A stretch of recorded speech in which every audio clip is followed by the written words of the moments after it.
All right. Well, thank you for joining us for another episode of Bayyinah and Friends. I'm Franz Court Jr., author, publisher with Thoroughbred Books. And, it's Thursday, June 18th, 2020. And today we have a very special guest along with our very own Professor Bayyinah Bello. Professor James Small joins us today to have a very interesting, introspective conversation along with Professor Bello. So I'm looking forward to it. And I'm just going to remove myself for now and let my Professor Bayyinah Bello, take it from here.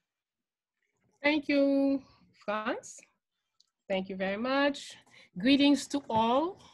On a respect pour tout le monde.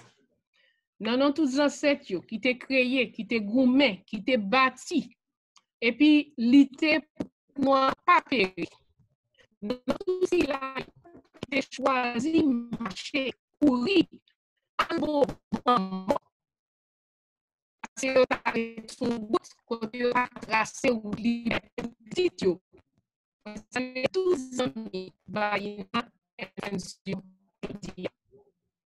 In the name of those ancestors who invented, built, fought, and struggled, so African children will not be erased on our planet Earth.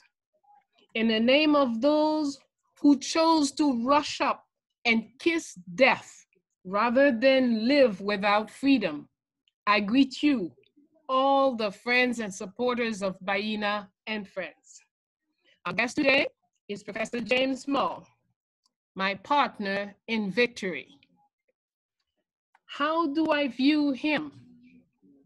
During all the years that our paths have crossed, I picked up the Marasa energies from him, as well as the Dambala and Ogu energies.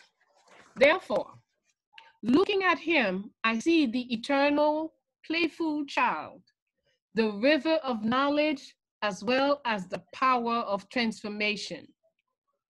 Be mindful, the most dangerous part of him is that playful child. Today, you will have the opportunity to toquer la parole with him. Toquer la parole is an expression that means talk, which is sort of disappearing. So I like to go back and catch them and bring them back.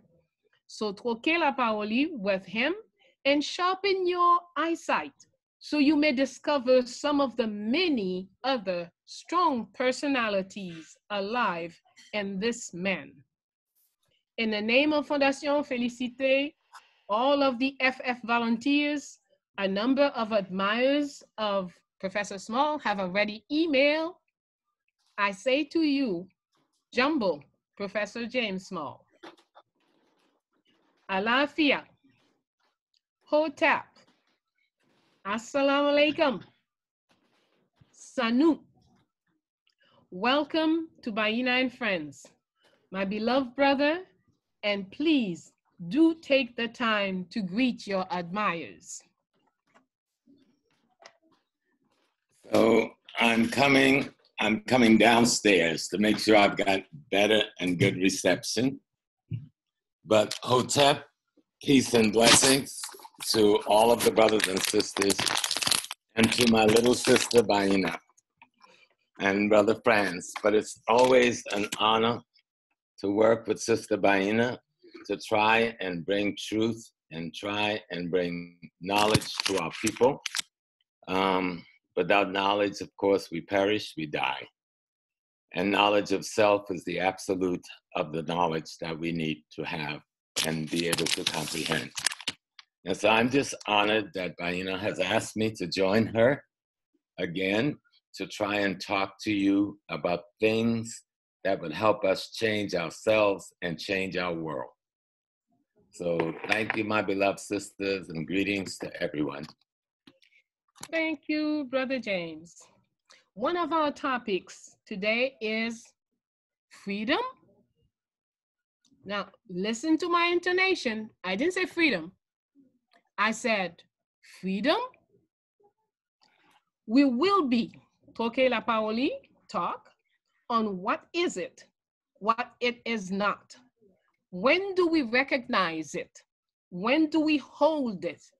When and how do we lose it? How about you read the English version of this powerful poem, Brother James? I have to get to it. Okay.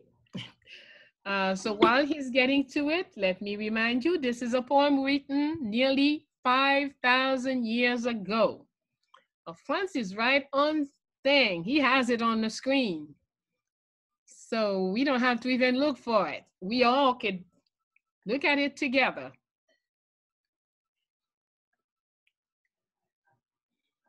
But go ahead, except that we don't see the question mark here. It's vital.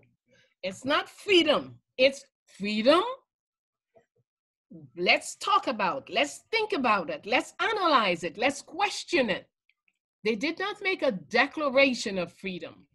They invited all of us to think about it and know what is freedom. So that question mark is absolutely indispensable.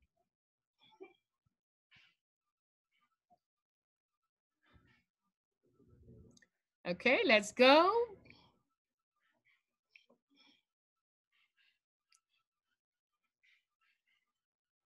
Maybe I'll start. And whenever you're ready, you can take over, Professor Small. Freedom. Our first mistake was that we thought of freedom as a place rather than continuation of a struggle. Our first mistake, we thought of freedom as a place rather than continuation of a struggle. Now look at the second paragraph. What does it say, that second paragraph? Very short, very clear. What does it say? Tyranny never sleeps. Absolutely. So, can I take my freedom and say, now that I'm free, let me go to bed and go to sleep and let me have a party? Now I'm free. Can we do that? No. Absolutely not. No. By the time you wake up, what will happen to you? You're a slave again. Slaughter. Tyranny would have come back and take away your freedom. So freedom is not a thing. You cannot hold it. You cannot put it someplace. You can only have that energy and work with it and fight with it. Brother James, can you take the next paragraph? Our second mistake.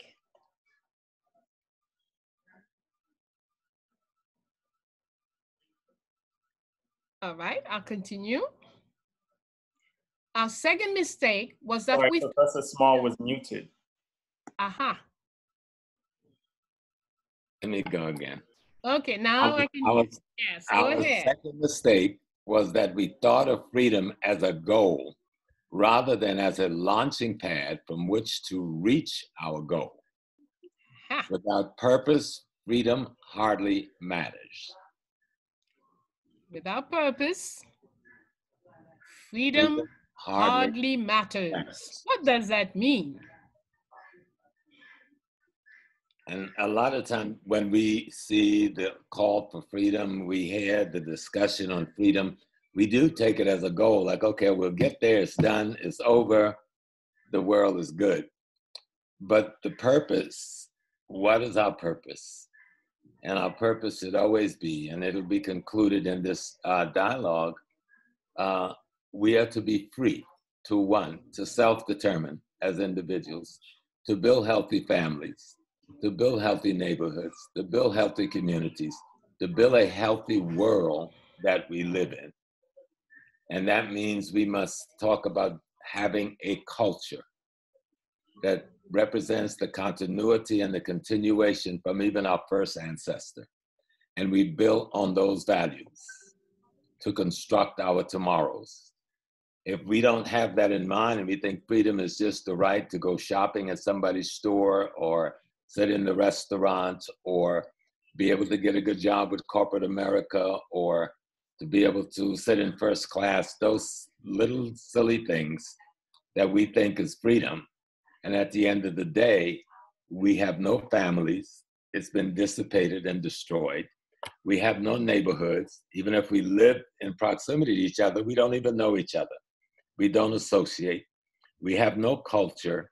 So we have no tools to bind us together and remind us of who we are and what our relationship should be to one another. Those are just some of the goals. Excellent. So let's go to the next paragraph. Our third mistake was that we thought that freedom made us free. That, however, is a license, not freedom at all. Not freedom at all. And our conclusion is the conclusion of Amunhotep, Ethiopian philosopher, who was thinking about freedom more than nearly 5,000 years ago. What did he conclude? He said, freedom is being shackled to identity. Freedom is being shackled to identity, purpose, and direction, and being in constant pursuit. Meaning there is no goal. It is the pursuit itself. And to realize that this part where he says, to be shackled to identity, to be African, as Asa said, or not to be at all. And to have a purpose, and the purpose comes from our ancestors. They tell us what our purpose is. And when you lose connections and contact with your ancestors, you don't have a clue of where to go next because the purpose and the instructions, you never got them. So now you're living life, taking actions based primarily on your enemy's instructions, which does not propose for you a purpose that will make your life healthy. Absolutely.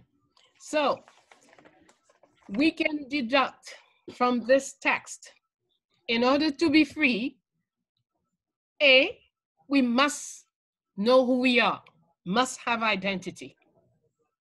B, you must continually have purpose. And C, you must have direction. What is direction?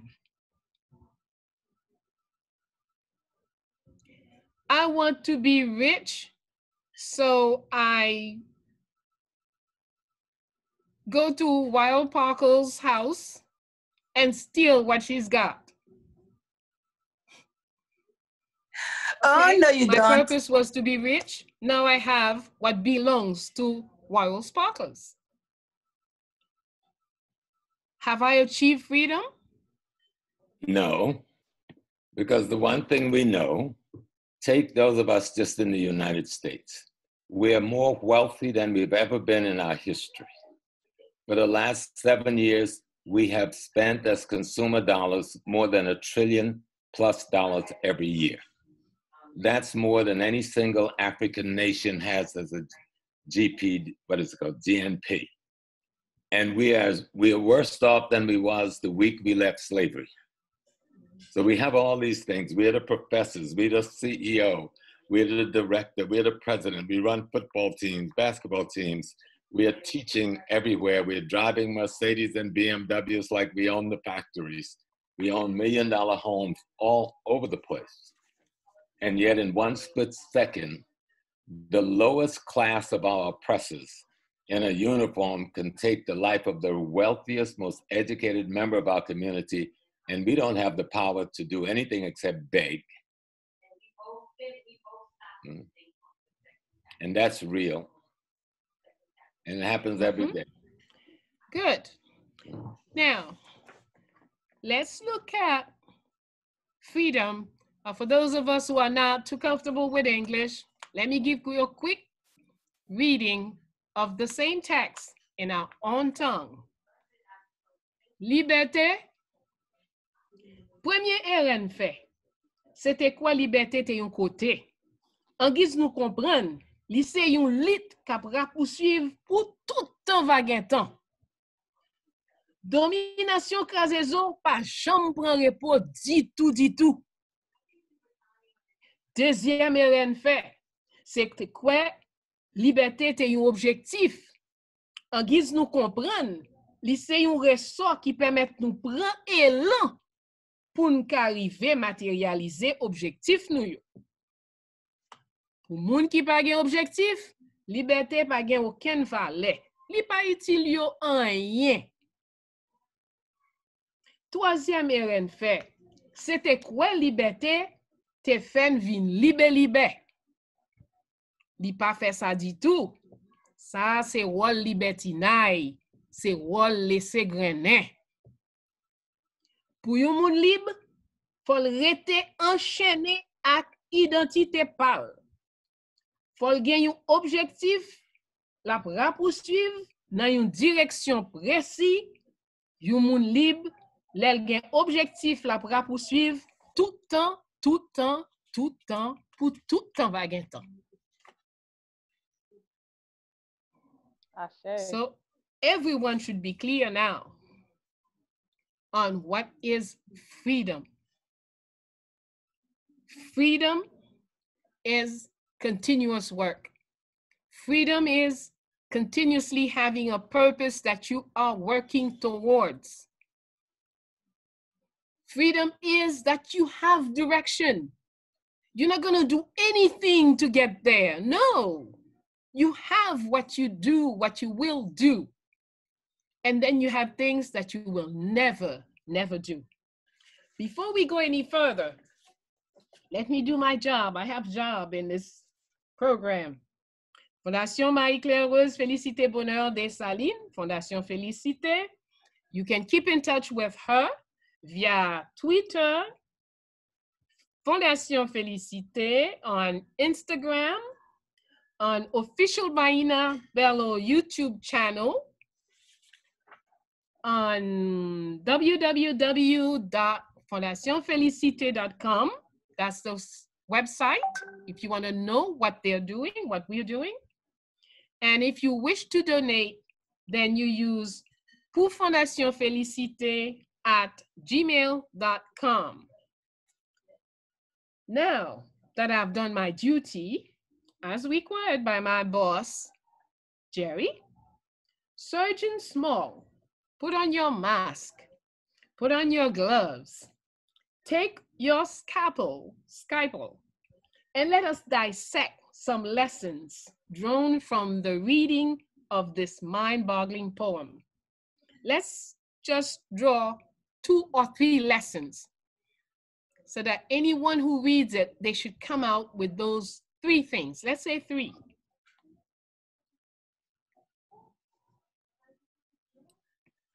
Identity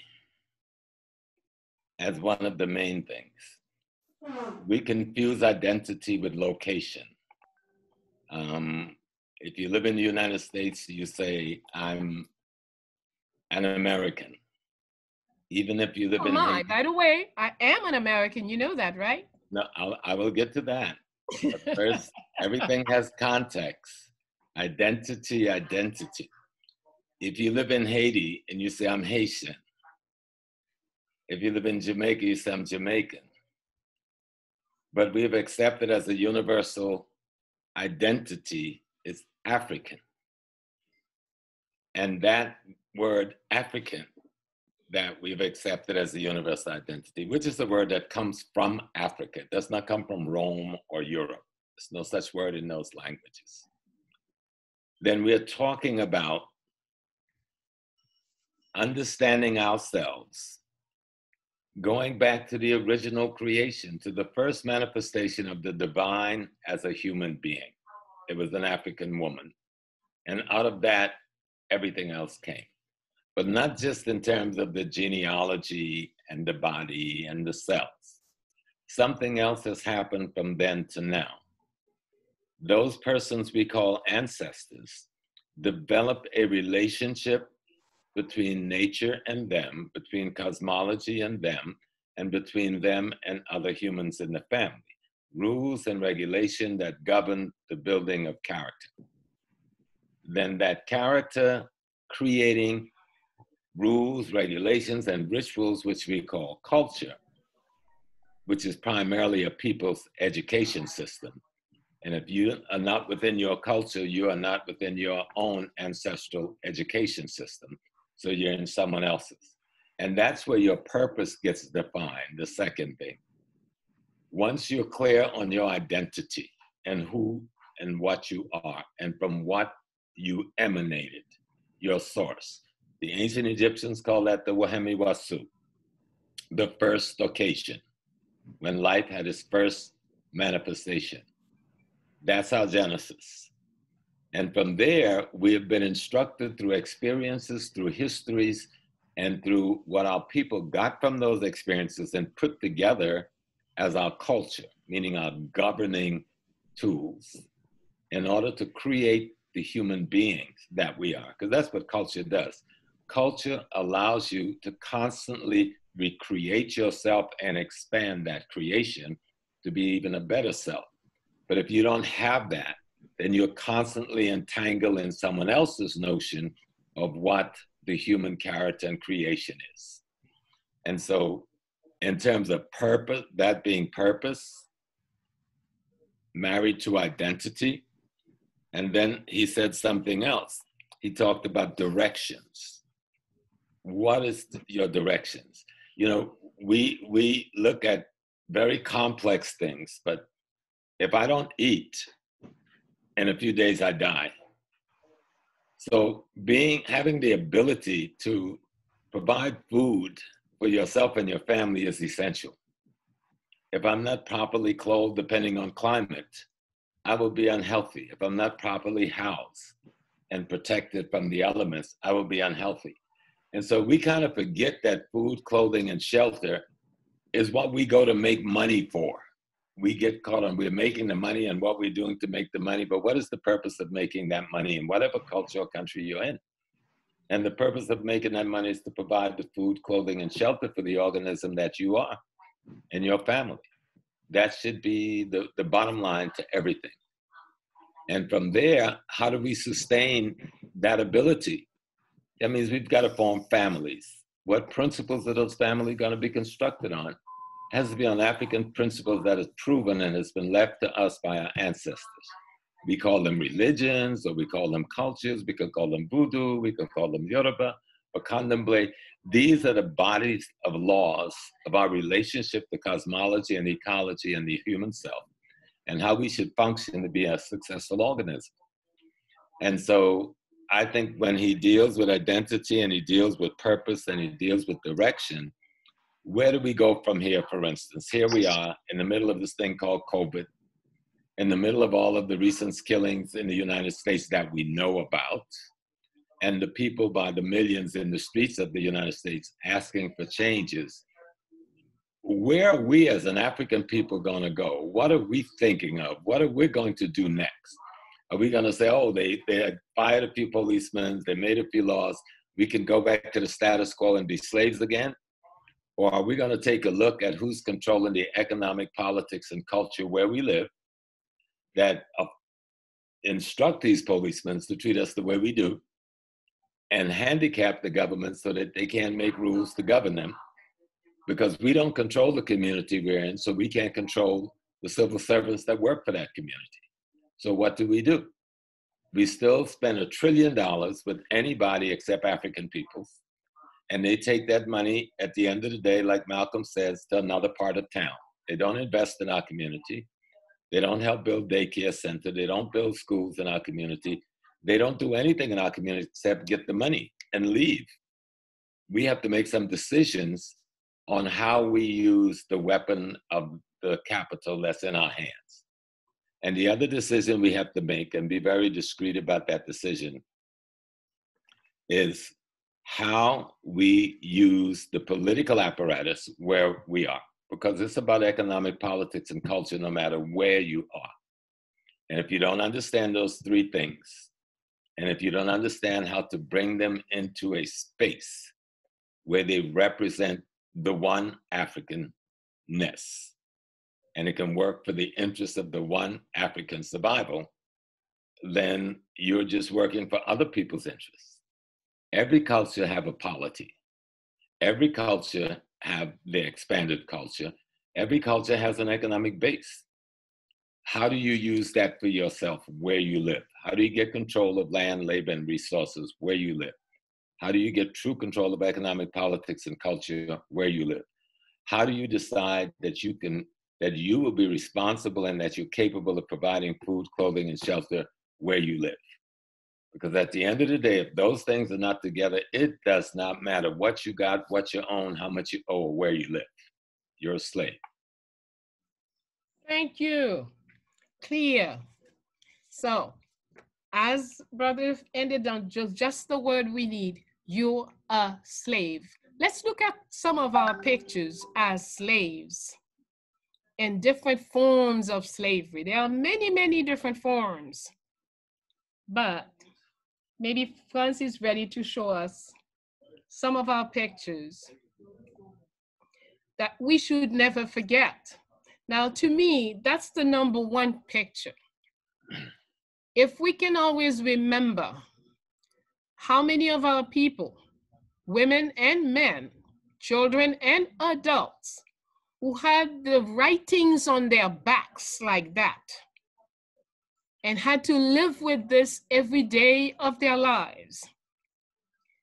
And after a while, my reflection take me to say, well, he was lucky because all of these sores, all of this hurt was only on his back. Me, I have them right here. I have them in my mind. As we go to their schools, memorize their information, our brain become this way, like the back of this man. So if we become conscious of where the slavery sits in our body, spirit, or mind, then we can also undo it. But if you think, no, not me, you don't have a chance. But if you say, yeah, my sores are here, my sores are there, then you can start to heal yourself. Let's take a couple more pictures. So those of us who don't know what Euro-Christian slavery has done, we can have a clear picture. Now, this was a very ordinary thing. In the Congo, for example, there was no slavery, I hear. Whatever the game they played, the word games they played as to what they call Congo when the Belgians did whatever they wanted. But even though there was no slavery, the king of Belgium could decide, if you say, oh, there is the Herero people, one of them did this, he could decide, all right, how many of them are there? 6 million. Okay, I want you to kill all 6 million and cut their right arm, put it on a boat, send it to me so I can check that you actually did kill all 6 million. So you will find many of our people with a missing right arm. And they will find, Christians will find wonderful explanations for why this situation is the way it is.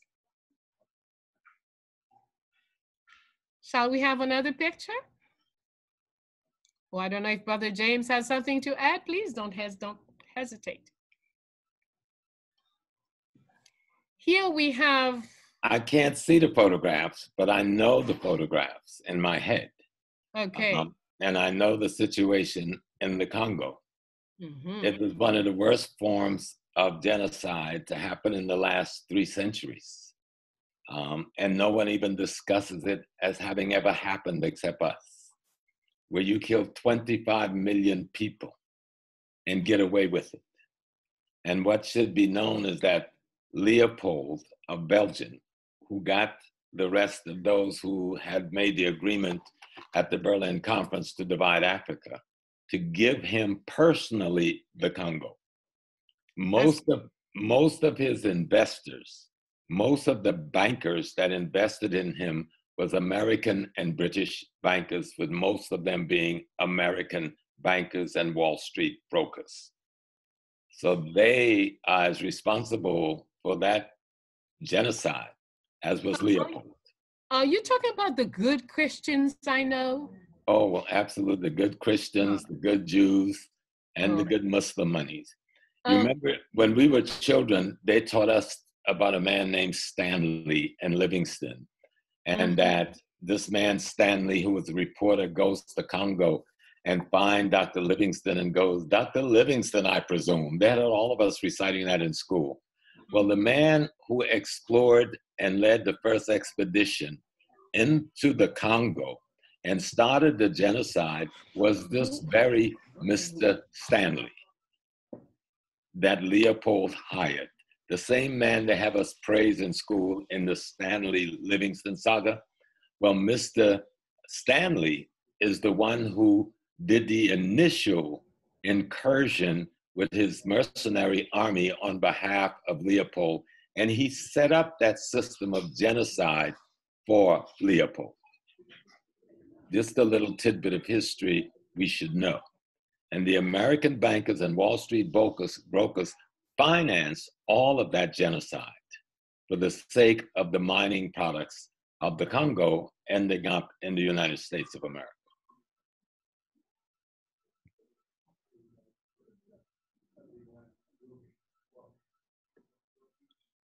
So I can see Bayyinah look frozen, her screen. But what's the next slide, Franz? I can't see the picture, so if you describe it. Okay, Bayyinah's back. It's the so-called father of gynecology who used to experiment on African women slaves, Right. enslaved African women, and he's appeared everywhere, has monuments all over the place, but they never talk about the torture that he implemented on African enslaved women. Right. They just took his statue down, I think, last week in New York, or voted to take the statue down last week. This is a man who would perform surgery on our women without any anesthesia at all. And much of the knowledge that they've learned about gynecology came from this torture and genocide against Black women. But they don't put that in their medical journals or their medical books. But it is a part of this false notion. I never use the term white supremacy, because anything supreme does not have to exert itself. The false notion of white supremacy that's carried out on behalf of these inferior people because of their own inferiority. Indeed. And they know their inferiority, they strike out against anyone else, especially the African, which is the foundation of even their beings. But the kind of crime that have been committed in order to have the Empire State Building and the Third World Center and all these fancy hotels we have in America, beautiful Broadway and these magnificent theater, all of it is African blood money. That's our blood that built all of this crap. London, New City, Paris is all dripping with African blood. None of them did they build on their own. None of the wealth came from Europe. All of the wealth came from committing genocide against people in India, Africa, and the Americas, in particular Africa. And they're still doing it. Yes, indeed. Let's take a break from the horror and talk a little bit about Professor Small himself. Put us some of our divine pictures up on the wall. Let's get rid of this for now, but I don't want you to forget. I want you to remember, keep the pictures inside. Professor Small. Why can't I see the pictures, Franz? If you describe it, I can tell you what it is. No, right now we're not dealing with pictures. We're just you and I. I have some questions for you, Professor Small. Okay. Mm-hmm. Like, who am I? Exactly. That's where we're gonna go. Okay. I am the great-grandson of a Mendi woman. We call her Maho. I'm a Mendi, 100% in my mitochondrial DNA. My people live in Sierra Leone, Liberia, and Mali. On my great-grandfather's side, I'm a Tutsi. He came from the Rwanda, Uganda area with his mom when he was about 4 years old and enslaved in South Carolina and Virginia, escaped at 16 and kept his family free from there on. That family married into a Maroon family where I get the name Small. We call it the Freewood people, meaning they ran into the woods and made themselves free. So they call the Freewood people. My grandmother, my mother's mother, in whose house we all grew up, was a traditional priestess. We call them root women in South Carolina, a part of the nation, the amalgamation of Yoruba, Akan, Congo, Igbo, Angola that became the Gullah people and the Geechee people along the coast of Georgia, Florida, South Carolina. I grew up on a plantation down there. Worked on a plantation until I left to go in the military at 18.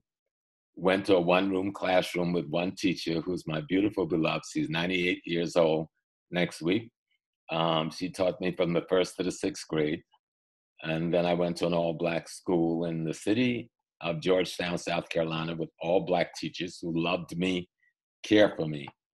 I lived in a Black world. I didn't know a white world except when we had to work for them. And we were not allowed by my grandfather's rules to have any association with whites other than business. When your business with them is finished, you come back to your home, to your community. And so I come out of that. I met Malcolm X at the age of 16, 1963. I got railroaded into the military. He was assassinated while I was in France, waiting to hear his lecture. I came back home the next year, joined the organization, became his sister's bodyguard. 2 months later, I was voted in as the imam over the Muslim Mosque Inc. at age 21. That was his new mosque. And I led that mosque for 11 years actively. I was known then as Al-Hajj Amin Shahid. I've been to Mecca twice, 74, 75. I worked with the Black Panther Party. I worked with the Black Liberation Army. I'm not ashamed of it. I was a comrade of Lumumba Shakur, Zaid Shakur, Matula Shakur, Sada Shakur, involved in our comradeship. I worked in Harlem very extensively. You know, I helped the Panthers open their first breakfast program, and I established the second breakfast program. I worked at City College, was a part of the largest student takeover in the history of America. 19 colleges and City University, held them for 2 weeks and got all of our demands. We created what you now know as open admissions. And so that's my grandchildren. I come out of that, out of struggle. I've been involved in I remember when I first helped with my first teacher, my first voodoo instructor, Rulas Maryland, to try to take arms to Haiti to overthrow Duvalier. And the CIA thwarted us twice and took our ammunitions when we were down in Florida. So all my life has just been involved in struggle, involved in trying to learn how to teach, and then involved in teaching and trying to keep a stability, to raise a family, keep some balance, keep some harmony in your life. Me and my comrades own a hotel in Africa for the last 15 years in Ghana. 80 of us. And imagine 80 Black people working together for 15 years without dissipating, but we managed to do it. We worked on multiple programs in multiple parts of Africa. I'm a part of an organization, and we decided lately we'll talk about ourselves more. We've been together for 38 years. We're called the Sons of Africa. And we exist. I also worked as a member of the OAAU, which was another organization Malcolm started. But that's my life. I taught at City University for 20 years. I was an administrator there for 16 years.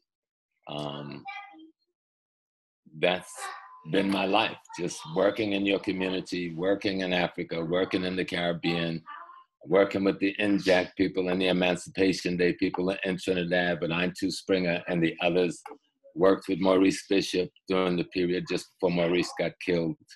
I was supposed to go with some other brothers to open up their continuing education program in Grenada just before Maurice was killed.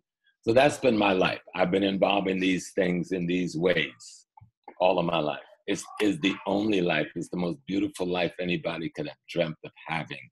Struggling for your people, learning what you don't need. You know what I'm saying? I'm used to owning one pair of shoes, one pair of sneakers, two pairs of jeans, and one suit for those occasions. And that was always enough for me. You know, I've been married for 50 years. So Bayyinah has to unmute. Unmute, Sister Bayyinah. Yes, thank you. Now, next question.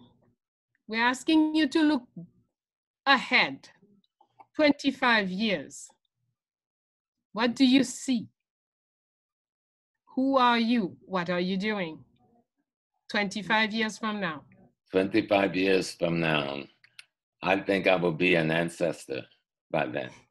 And hopefully with the 23 grandkids I got and all the kids they're gonna give birth to, I'll be back sooner than later. Our tradition teaches us that there is no such thing as death, that we go and we come.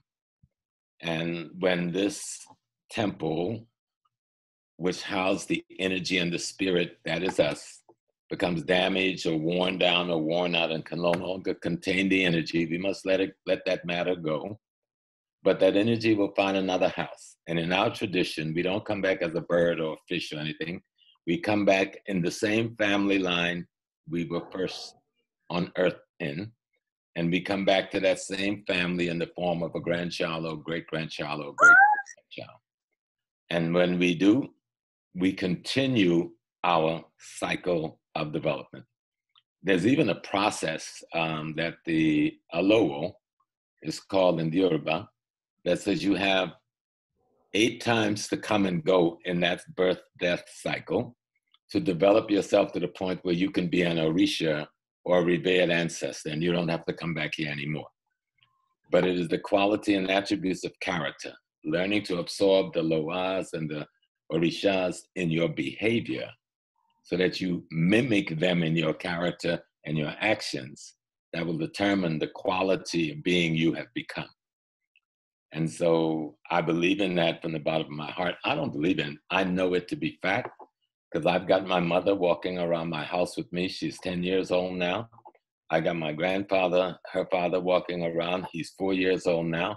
I know it's them, and we know the signs to recognize them. So 25 years from now, I'll be in the ancestors telling them what our troubles are down here and who they need to send to help resolve some of these problems. Thank you. All right. We're going to show you it's not only one. There are many. Liberty, freedom was something that we debated time and time over. We could find texts from different areas. But I also want to share with you today the Mundane Charter. The Mundane Charter is a sort of a declaration of abolition of slavery. And in the early 13th century, around 1221, following a major military victory over Arabs, the founder of the Mandingo Empire and the assembly of his wise men proclaimed in Kurukanfuga the new Mundane Charter. And we'll go directly to the information because it is absolutely, these are things, if we had them, if we were raised with them, we would handle our lives here much better now. The very first element that I've picked out from the Menden, I took 7 points out, but 4 of them I translated in English so we could share 4 or 5. Okay, number 1 is respect for life. Listen attentively what we said in 12:21. All human life is a life.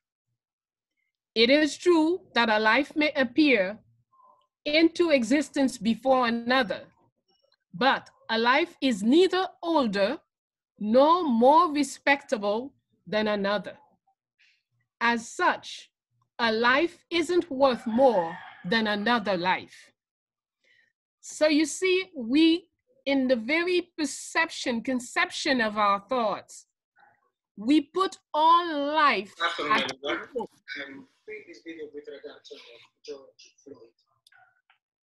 All life is equal. The second element says, reparation of wrongs done to others. 12:21, reparations of wrong done to others. All life forms being equal in value, all wrong caused to another life must demand reparation. Therefore, no one should harm her neighbor for the heck of it. No one has the right to harm anyone, nor to create pain, martyrdom for another person. This is how we felt about things in 12:21. Third one, family.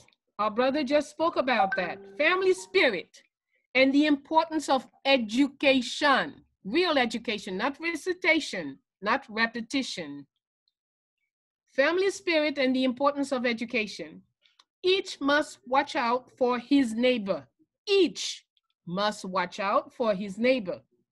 Each must venerate those who gave them life.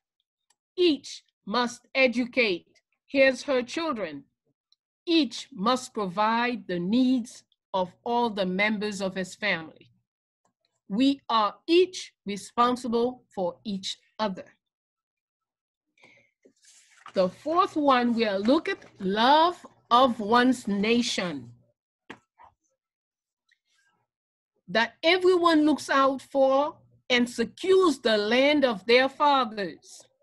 Because every country or land that will see its humans disappear from it will decline and become desolate. So the land itself, there is a strong attachment between the land and the people of that land. So when many people are taken away from their land, then there is desolation, there is decline, both in the land and the people. And the last one we'll touch today, abolishment of slavery and famine. Abolishment of slavery and famine. They come together. Famine is a horrible thing. Slavery is an atrocious thing as well. There are no worse calamities than those two in the world. As long as we'll have our weapons, famine will kill no one in our empire. War will never destroy our villages to capture slaves again. Here, our great-great-great-grandpa from 1221 said, he set things up so no one can come back and capture our people again as slaves. As long as they have their weapons, they will continue to fight. This is to say that no one will ever place bit in the mouth of his neighbor to go sell him or her. No one will be beaten in the mundane empire, nor put to death because he is the son or daughter of a slave. Now, these are things we dealt with long time ago. So, Brother Small, what do you say? I know some of you are working on reparation, but if we knew that in 1221, it was already said, reparation is a must when you have wronged others.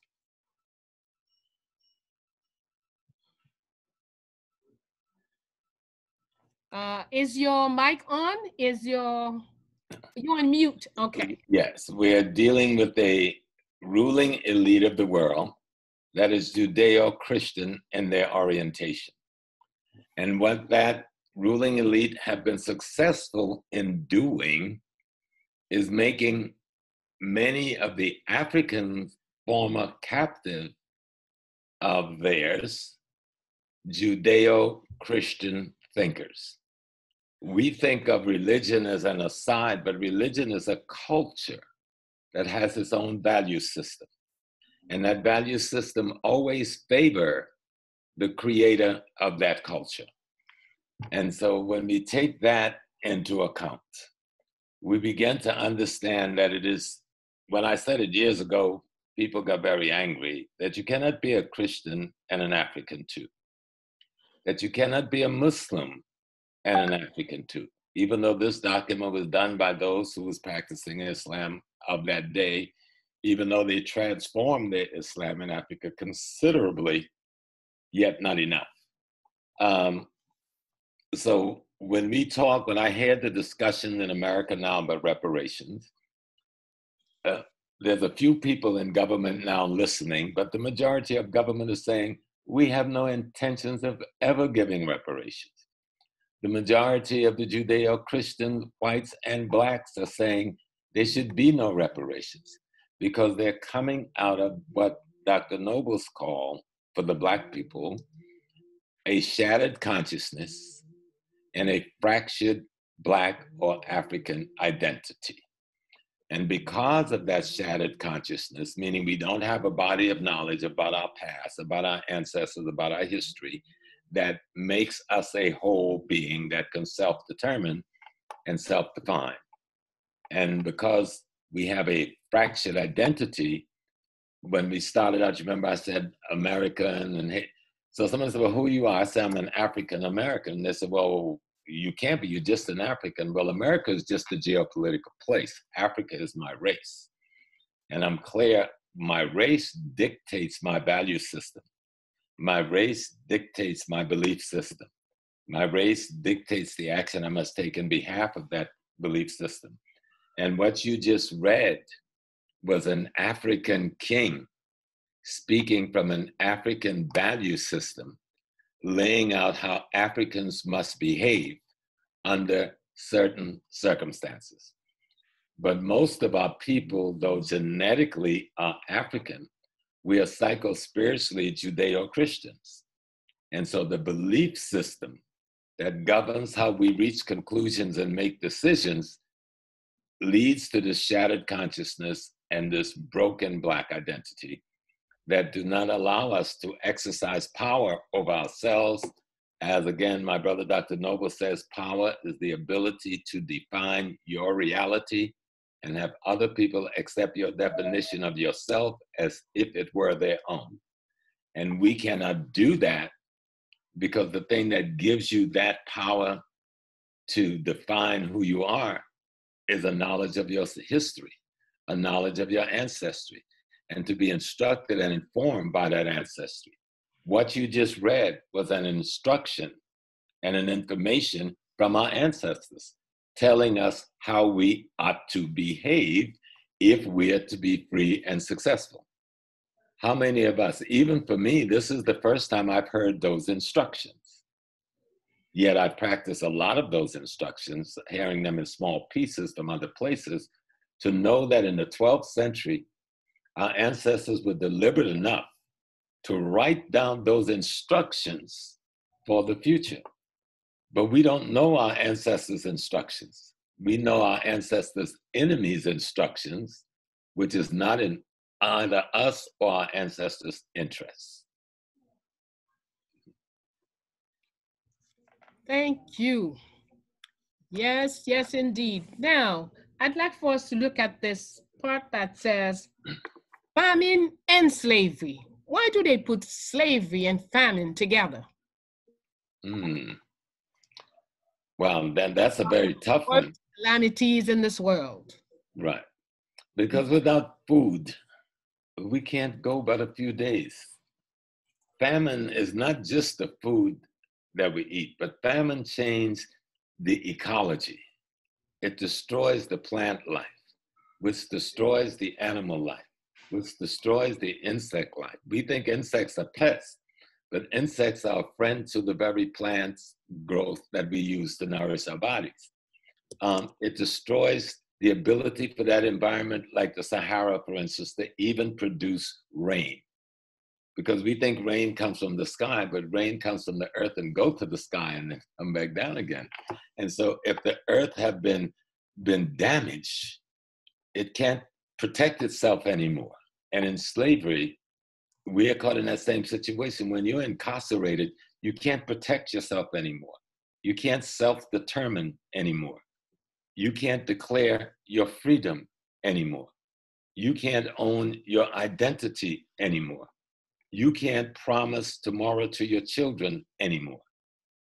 You know, you're turned into a barren situation, like a barren land, because they've taken away your ability to self-determine, you know, through fear, through disorientation, through physical brutality. And at the end of the day, when I remember in 1992, most people don't know, I coined the term post-slavery trauma syndrome. And I coined that term back in 92 because I was trying to describe something I saw in my classroom. There was a young lady who came to class every day, and it was winter, and she wore these dark glasses. So I kept telling her, why don't you take it off? She would not. So one day, I asked her to stay after class, and I took the glasses off. And I saw the bruises and contusions on her eyes, what she was suffering at home. And so I called the Sons of Africa, and we paid a visit to that gentleman and show him what it feels like to do that to a woman. And then we had him arrested and thrown out of her place, you know? And when I had talked to her, the things she said to me about why she took it reminded me of the, not the Helsinki syndrome, but whatever that syndrome soldiers had to go through when they were punished, the Stockholm syndrome. And the concept of that is that when someone is abusing you and you can't fight against the abuse, you take on the identity of the abuser to lessen the pain of the abuse. Then I realized that's what we did in slavery. And we were carrying it forward in our everyday life as normal culture, but it may have helped us then, but it's killing us now. And the day I got married in Malcolm X's sister's bedroom. And when my mother and my wife walked out the door, Ella called me back and says, I got something to tell you. And I said, what is that? She says, I'm gonna tell you two things.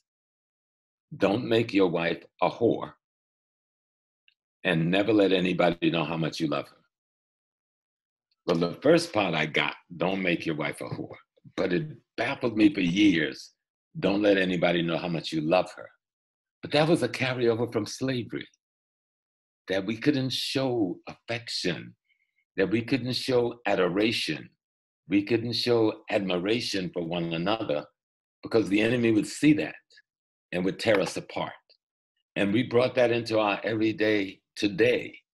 And so many of the habits we were forced to develop in slavery, we have brought forward into the future, but they injure us now. They damage us now. And as a part of that psycho-spiritual fear and tyranny that's embedded in our subconscious. And only your culture, only a knowledge of history, only a knowledge of ancestry will help you heal that and wipe that out of you. Thank you very, very much.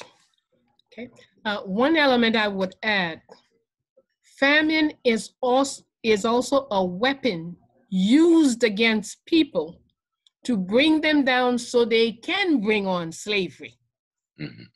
By keeping you hungry, by destroying your vegetation, your plants, your whatever, then you know, they can say to you, well, if you want to eat, you're going to have to do this. So it is a weapon. And that's why I will always be grateful to the Nation of Islam, who taught me that you could eat once a day and you will not die. You can even eat once every 48 hours and you'll be okay. And that gives you self-control. When you can determine when you eat, what you eat, under what circumstances you eat. It's great self-control. Thank you very, very much. We have, well, I remind you again, Fondation Félicité. If you want to stay in touch with Fondation, I don't know, this week, look like Francis left the info. Anyway, you can catch up with us on WhatsApp with 509-2940-0869. You can, there's the website, fondationfelicite.com. And to donate, it's pourfondationfelicite@gmail.com. Now, we come to we have to do it quickly so our people will have enough time for their questions. So we'll take just two articles from something called, are you listening? Yes, Mama, we listening. Yes. Yes. Yes. We are now going to look at Yes, we're a listening. text that is the Imperialism Charter, the Charter of Imperialism. Yeah, some people say, oh no, they wouldn't write it. Oh no, it can't be. Well, if I can see it with my eyes, and then I find it written down, and I know people know how to write, so I can use it and do whatever reflection I have to do.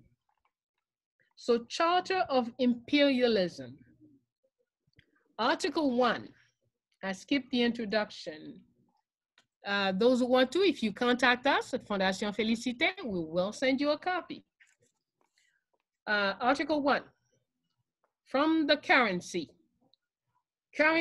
of imperialism, governing the world and controlling the riches of the planet. Our policy is to divide to better rule, dominate, exploit, and plunder to fill our banks and make them the most powerful in the world. I suppose you guys recognize this brother here, this ancestor. Yes. And as we look at his picture, let me read for you Article 27 of this thing. The laws, resolutions, courts, and tribunals of the United Nations are our instruments of pressure against the leaders of countries which defend the interest of their people. That's not the one I wanted. There is one that is more vivid. Okay.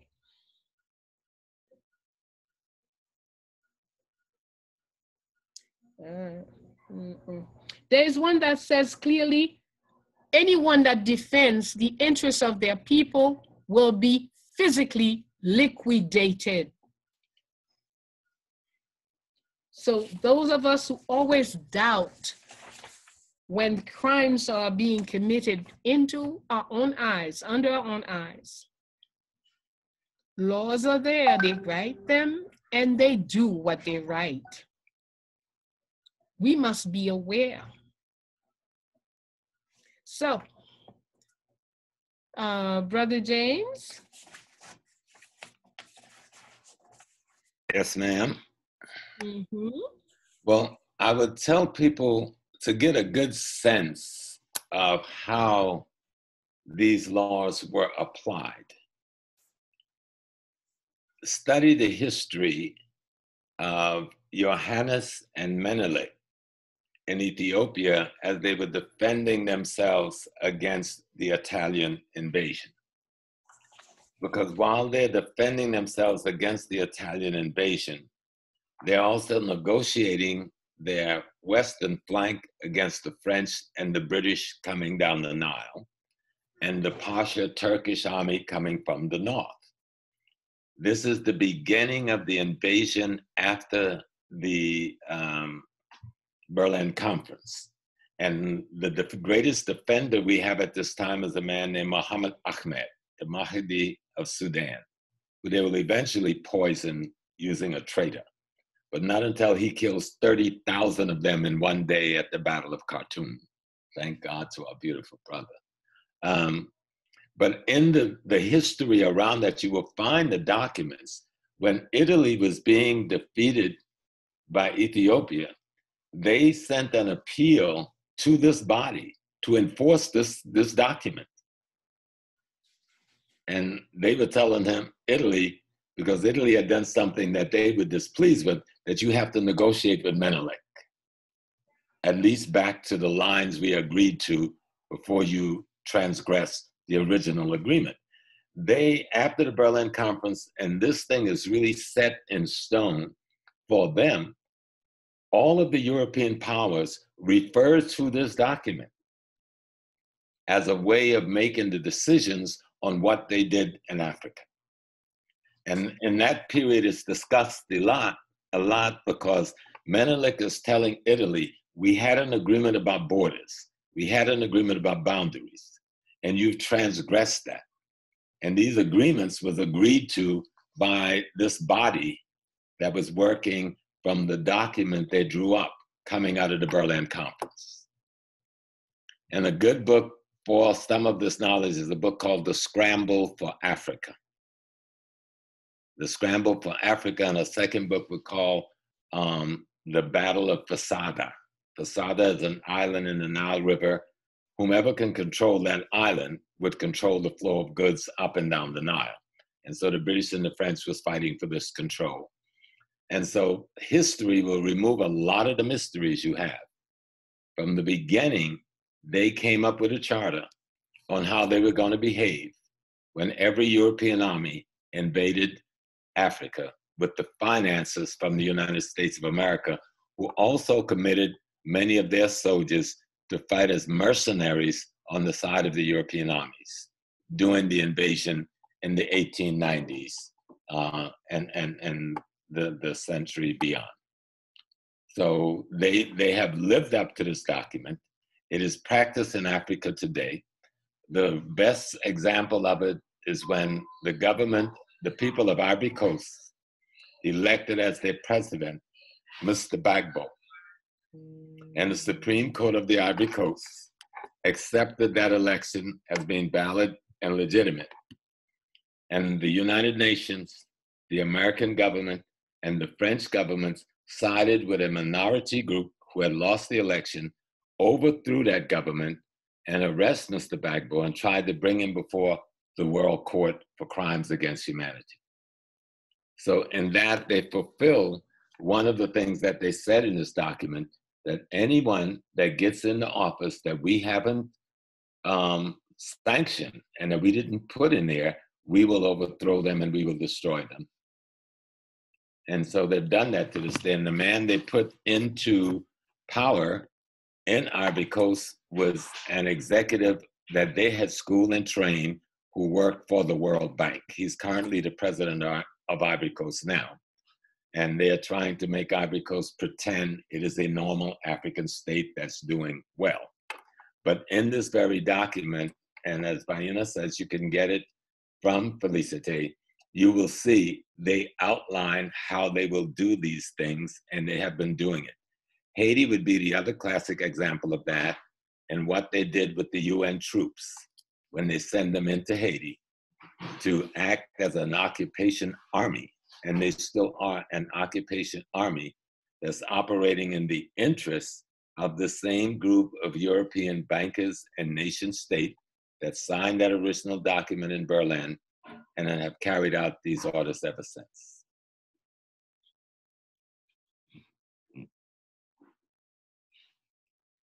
So I don't know if that's complete enough, Sister Bayyinah. But if not, the other place you can look at is Ghana with the government of Kwame Nkrumah. And Kwame Nkrumah was not their choice. They had a choice of 5 other men who was going to run the country as a British Commonwealth. And Nkrumah was the 6th person, and he broke away from the other 5 and moved towards total independence. And from the day he made that decision, they put him in prison. But then the people held an election and elected him while he was in prison, against the will of the imperialists. And from the day he stepped out of prison, they had been constructing and creating the architectural plans to overthrow his government and to kill him if they could. And they tried to kill him a number of times and failed. But they did succeed, the Americans and the British, in overthrowing the government and putting in place, until Jerry Rawlings came, what they wanted. And that means to run the nation for the sake of the West being able to access your raw materials at will. And no one, with all the crimes committed in Africa, all the crimes committed in Iraq, all the war crimes committed in Syria, no one is raising crimes against humanity or war crimes against the United States of America. And they say in this document that no matter what war crime they commit or what crimes against humanity they commit, they can never be brought before the World Court. And they have never been brought before the World Court. They brought some of Hitler's people before the World Court because Hitler violated their code of conduct. But most of the key people in the Hitler administration ended up in America and South America. And it was the American CIA who got thousands of them out of Germany, got them right here into the United States and in Paraguay and other places in the Americas. So much for destroying the Third Reich. The only people, we don't even know if Hitler died in a bunker. They've never shown us any proof of that. You know, so studying history, because history will get rid of the mystery. That book, The Scramble for Africa, is an excellent document. The Struggle for Fashada is an excellent document to look at what happened from the Berlin Conference coming forward, because it's still in force today. You know, the war in Namibia, SWAPO's great victory in Namibia to give freedom to their people. You know, when we look at the massacre and the murder and the crimes Germany committed in Namibia, even before the Third Reich, they had committed genocide all over Africa, but the largest genocide they committed was in Namibia. Most of us don't know the Namibian history, and so we don't know of this massive genocide. But you can find most of this stuff online today, because people are putting information out. And so you must know history. You must have a good understanding of a timeline of history. And you can see that they're doing everything. When you get this document from Bayyinah, you will see that everything that's stated in this document is in force today. And when we look at history, we will see that they have been using these things in history through time. Didn't hear that. Ma'am? All right, Ma, are you here? Can you hear us? Ma Bello, can you hear us?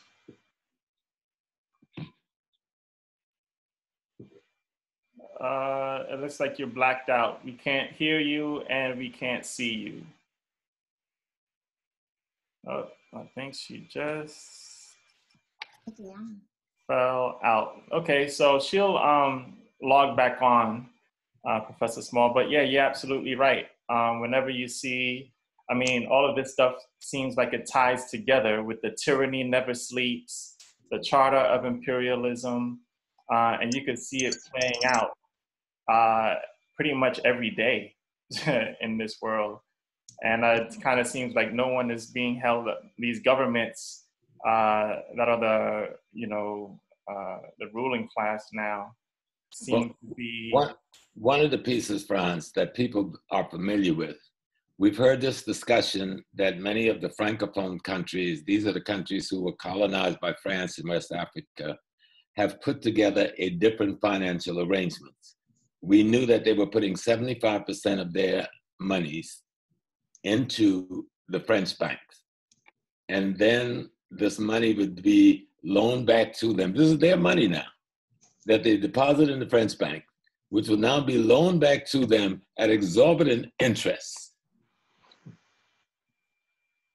They stated all of that in this document on how they would do that. Yeah. It's in this document on how they would do that. And even in the negotiations that some of the countries did, they changed the name of the money, but they really didn't change the process of depositing their money in the French banks. So it was like a sleight of hand thing to Black folks. And we think something has changed, which did not really change. And so we must study history. History is important. A good book also is our brother Robin Walker's book, When We Rule, an extraordinary document on our history. You can get it from Tony Browder, something called The Timeline by brother Paul Bayyinah out of the UK. He's a Nigerian brother out of the UK. But he created a timeline that goes back 2,000 years, but he uses the timeline to do historical survey on every period. The only person that sells it in America I know is Dr. Anthony Browder. But those two documents, Robin Walker's book, Paul's Timeline, and of course, what was the other two books? But you have the other two books I suggested earlier. Yeah. Kwame Nkrumah's document, Neo-Colonialism. In that document, Nkrumah describes the process and how it would work, and it has worked to a T, just like Nkrumah said it would. And that's what we're dealing with today. That's what you're dealing with in the Caribbean. That's what you're dealing with on the continent of Africa. And the Black communities in America, we are mere colonies. We are treated like enslaved colonies in the same way they would treat another country. You know? Absolutely, absolutely. Yeah, it's funny. The organization that Malcolm X started, the last one that you mentioned, the OAAU. OAAU, yeah. Mm-hmm. I remember he tried to bring a human rights case to the United Nations. Well, that was the primary cause for his assassination by the CIA and the FBI. They, like I said earlier, they used black hands, but they were carrying out a policy and an action of the government of the United States itself, headed by J. Edgar Hoover at the time. He headed the death squad. He gave the order to kill Malcolm X, but he was in collaboration with the US State Department and the Central Intelligence Agency of the United States. Did they use some black people to do it? You can get a guy who's scared to go to prison for life and get him to do a lot of things. You can even entrap somebody into a crime situation and say, if you want to get out of this situation, you're going to do this for me. You can even infiltrate the Nation of Islam and put your sleeper cells in there until you get ready to use them, like they've done to many of our organizations. But we've got to get smart enough in the study of history, smart enough to see how our enemy behaved, smart enough to remember what we studied, you know, so that we don't turn on each other and keep scavenging each other while he sits on the sideline and laughs. Mm-hmm. You know? Absolutely. So, okay, I think Bello is back. Okay, beautiful.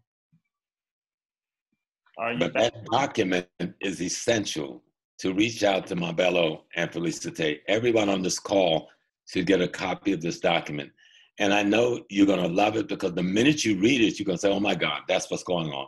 Because you'll see it all, but you'll see them putting it down in writing way back then, and we're living it today. Right. You know. Absolutely, absolutely. Okay, Professor Bello, are you here with us? I see you here, but you're on mute. Thank you. Yes, I'm here. Okay. And thank you very much, Professor Small. It's hard in your accent, victory. but I tried. My partner in victory. And we're going to go now with, give it back to Franz so our audience can have their chance to express themselves and share with us questions and comments. Yes, absolutely. Okay, everybody, you guys know the deal. There's a raise hand icon in the participants screen. If you hit participants, you should see a wave or a hand, raise hand, it says. So you could go ahead and start filling in the questions in line. So first we have Clifton Henry. So Clifton Henry, you can go ahead and unmute yourself and ask your question, please. Clifton Henry. I see you're unmuted, but we can't hear you. Guys hear me? Yeah, speak a little louder. Can you hear me? Yes.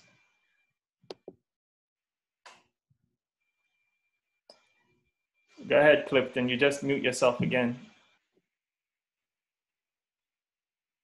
We heard you the first time. All right, going once, going twice. Peace, honor, respect. All right, there you go. Peace, honor, respect, family. All right, honor. I have questions for the both of you guys. Again, I'm very, very thankful for you guys in this platform. I've been following you guys on YouTube for some time. I've been trying to figure out how to get on live, but I figured it out on Instagram. And yeah, I have a question for both of you guys though. For Mama Bello, I have a question in regards to the waning moon. Is there any suggestions that you have for us that we can do during these times? I know the waning moon is something in regards to expelling or to get rid of. So I don't know if there's anything you could add for us with that. And then another question for Mama Bello would be in regards to altars. I have problems during my free time. I kind of get conflicted on what Lwa I should be talking to, because I feel like I speak to one Lwa when I'm outside, but I don't know if I should speak to the same Lwa when I'm inside my home. And in particular, the Lwa that I pour libation to and give the most appreciation to on my time outside is Jaka Menen, and that's a Lwa I learned through your teachings. But I just have a question on that. If there's anything you could add to that for me and my spiritual health, I would be very appreciated. For Professor Small, you mentioned about your intuition and how you know that your ancestors are speaking with you. I kind of get a lot of the feelings, but I'm very new to this. I feel like a lot of us who are in the chat room coming, from the Western world, we've been more tranquilized to learning Christianity before, our real roots. So I have some times where I feel like outside of my intuition, I feel like it's a feeling I get in my ears and my head when I'm being taught to through my ancestors. So Professor Small, could you kind of like elaborate on that a little bit?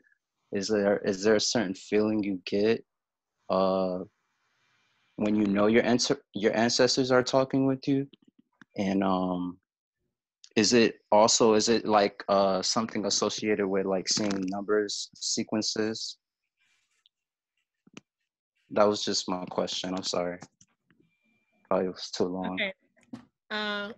As far as I'm concerned, I would say put your question in the email. You would get more out of it if we can communicate in a more extensive way than, since we have, so many people who need to ask something, and this is very specific to you. Okay. So send me an email or WhatsApp, whichever way, whatever you have. I put my email there, Bayyinah Bello at Fondation Félicité. It's on the chat. ask your question, then you'll have an extensive answer. Okay, thank you. You're welcome. All right. Okay, so let's go. Thank you, Clifton, for your question. All right, let's go to Jade. Jade Arundel. You could go ahead and unmute yourself, ask a question, please. Yes, yes. Peace and Black Power, everybody. Thank you, Mom Bello and Professor Small. Hello. I'm a revolutionary, and I have a question. But before I ask my question, I do want to call in our new ancestor, Dr. Conrad Worrell, who is the founder, one of the founders of National Black United Front, which is an organization that I am a member of, and we're grateful for him. He made his transition on June 3rd of this year, actually this month. So, I've been out doing protesting. I've been doing political work in the community organizing, etc., consistently, working to replace the system of anti-Black racism with a system of justice. So this is my question. Why do we refer to Europeans as people when the historical record teaches us that they, as a group and a race, when history reflects that they lack humanity? And then culturally and spiritually speaking, is it permissible for the African to ignore or reject the human rights of Europeans? Excellent question. Some of us have chosen not to call them people. And so each one of us have a duty until there is a structured collective that makes a decision on that. But until then, each person do have the choice according to the experiences that they know. Now, as far as your second question, which is, do we have the right? You have to be yourself. You are duty bound to be yourself, okay? And until you are yourself, what rights are? You see, right now, we are looking at everything with minimum. We're looking at with two heads or two ways. We have their way, which is in us through education, religion, et cetera, and then we have our own way that we are discovering and aspiring to. So until we reach a point where we know who we are, then there are decisions that we cannot take because we do not know, we don't have knowledge of our rights and our duties. You have to have rights and responsibilities clear before you can take decisions. So that's why it's most important for us today to work on the knowledge of self. That's the key. Until you have enough of the knowledge of self, of the self-control, the self-determination, the vision, can you look back 7 generations? If you can look back 7 generations, then you can take a decision that will go 7 generations ahead. But if you're not even clear on the little you present, how can you determine what should be for the next 7 generations? And that's where we want to be. Know ourselves, our divine self, sufficiently that even if we have a decision that will come into effect 21 generations from now or 101 generations from now, it will still be just. That's where you want to go. My opinion. Thank you very much, my Bello. And I would like to hear from Professor Small on that question. And to add a little bit, I do have that genealogy on, I would say, all sides of my family tree in this country, at least 7 generations. So I'll start unpacking more so I can figure out where I want to go in the future. Thank you. And peace and blessings to the spirit of Conrad. Conrad and I have been friends for nearly 40 years. We did a lot of fighting, traveling, planning, meeting together.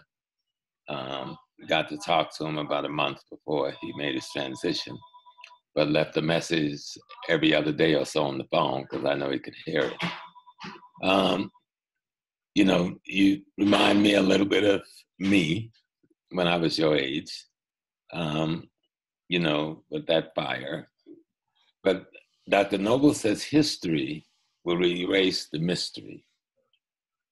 I truly don't believe we can defeat this beast acting like the beast. Okay. We made a fundamental mistake. If we go back to ancient Kemet and study the history, when Tutmosis and ousting the last of the Hyksos took our armies all the way into Rome, into France, most people don't realize the Egyptian pharaoh went all the way into Russia to cleanse ourselves of them.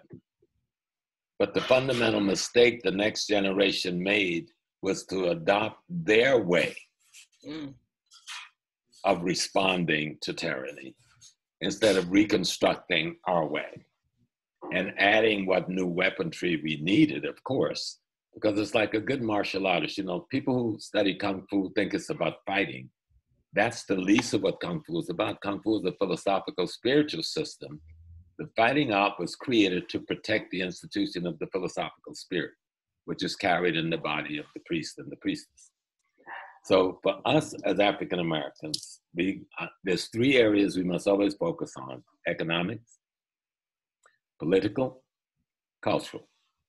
We must focus on, as Malcolm said, land is the basis of all revolution, and that's taking control of the land, the labor of our people, and the resources where we reside, wherever we reside in the world. You can be in Harlem and have an African nation, but you've got to own that real estate, and you've got to own those businesses, and you've got to control those policemen, because you're now going to be the one who is hiring and firing them, and you've got to determine who's going to be in that city council seat.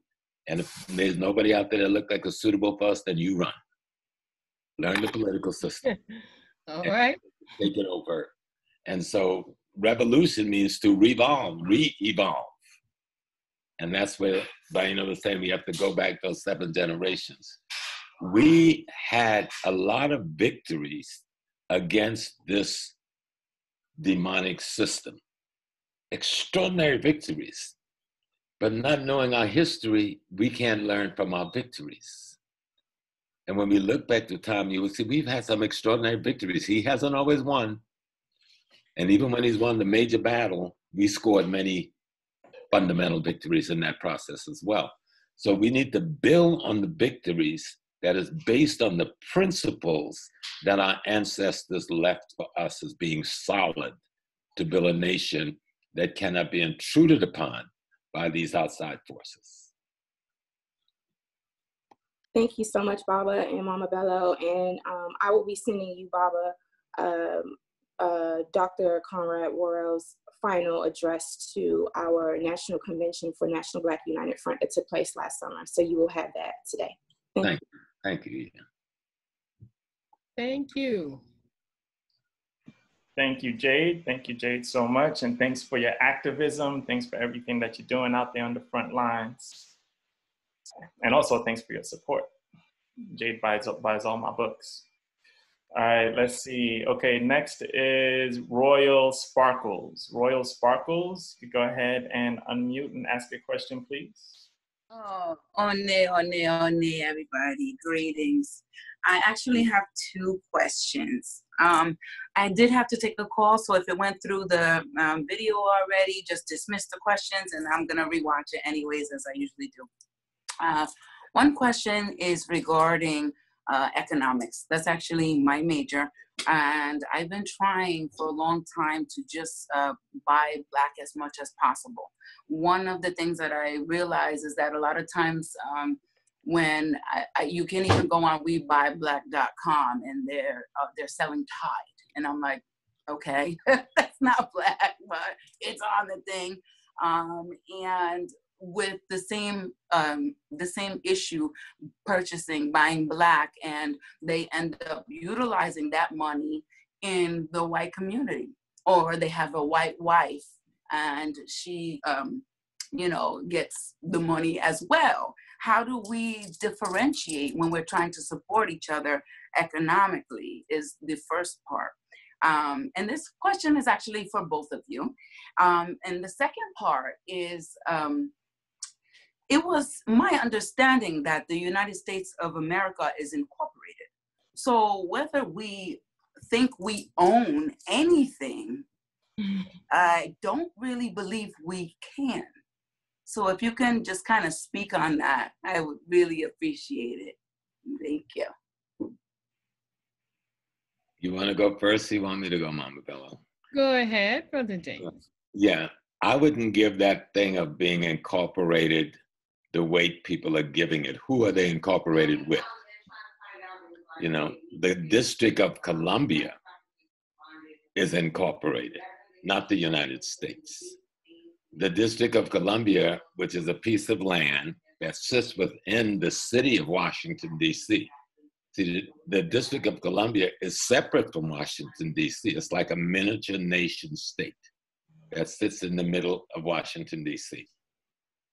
Because one would ask, well, who are they incorporated with? Then there must be some bigger body, you know, but sometimes we can play ourselves. What you are able to take and control belongs to you, okay? We live in communities. If you are spending $1 trillion a year, you're making $1 trillion a year somehow. The fundamental question is, you're doing something with that $1 trillion. What is it that you're doing? If it is not taking your riches and creating wealth for your community, then you're doing something fundamentally wrong. And then the fundamental issue is the question of identity. See, when we come to question of identity, African Americans really don't want to have that discussion. So we say, oh, I'm a Moor, I'm a Muslim, I'm a Christian, no, you're an African, damn it. And it doesn't matter what your complexion, okay? You're an African. And you have a historical experience of 400 years in the same place with a group of people who number now about 50 million, going through the same situation, trying to resolve it in the same way. That's how a community determines who they are in their modernity. But you come out of a histology of the African peoples. And so as African peoples living in America, and the geopolitical way of saying that is African American, just like we would say a Ghanaian American or an Irish American or an Italian American, that's not a contradiction. We make it a contradiction because we don't want to own the African part of it. See, because the African part is the race part. The African part is the culture part. The African part is the worldview part. The African part is the ideological part. The African part is the spiritual part. And in order to go to the African part, we got to give up all that shit that we carry with us, from the Soras to the fraternities to the religions, etc., that form how we view the world. And that's where the problem comes in. Our elite belongs to subdivision of white elitist organizations that form our values, our interests, and our principles. And they fight to preserve this Greco whatever against anything African that is fundamentally philosophical, that is fundamentally ideological, that is fundamentally spiritual. We are not attacked by white people on those issues. We're attacked by other Black people on those issues. And if you can't create an identity from those spaces, you can't create a polity or politics, nor can you create an economics that will sustain itself. Because who are you creating it for? Because you don't exist. You must first exist as a people, as a whole people. That's one of the examples we can take from Haiti. That's one of the examples we can take from listening to Dessalines. Listen to the last speeches, listen to some of the writings. They're making it clear this is an identity question. Even when he was dealing with the Poles and the Italians, he said, y'all gonna be Black. He didn't tell, he said, y'all gonna be using an identity that we have created and assumed for ourselves. And anyone that escaped slavery and come to this place and is willing to assume this identity, we guarantee you your freedom. And so African Americans have to really realize if you got $1 trillion to trash around and make all the Asian folks rich, make the Koreans rich, make the Arab rich, And if you look at almost every shooting that happened as a result of somebody being in a store or something, it's always been an Arab that call. The one who says salam alaikum to us every day. And I'm saying, I don't want to put that on all Arab people, but I got to call to question when an incident keeps replicating itself from Ferguson to Minnesota. And in each case, it was a lie or a mistake. But the black man is dead, and the community is again damaged.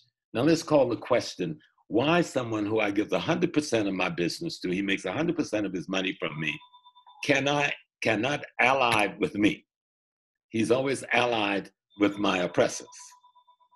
And you can't even raise that question when you don't have an identity that demands your space, that demands your control over your space where you live, that has an ideology based on your spirituality and based on your culture to determine your worldview. What I mean by worldview is how I view everybody else outside of my group, based on what they've done to me, what kind of relationships they had with me, what kind of value they have to me now, and what kind of danger do they present to me. I have to develop a worldview based on that. And we don't have it. A few of us in small pockets and revolutionary organizations do, but we've got 50 million people that don't have a clue. There's shattered consciousness and broken black identity. Needs to be repaired. And history and studying African sacred science that we call spirituality is the only path I know to start that healing process.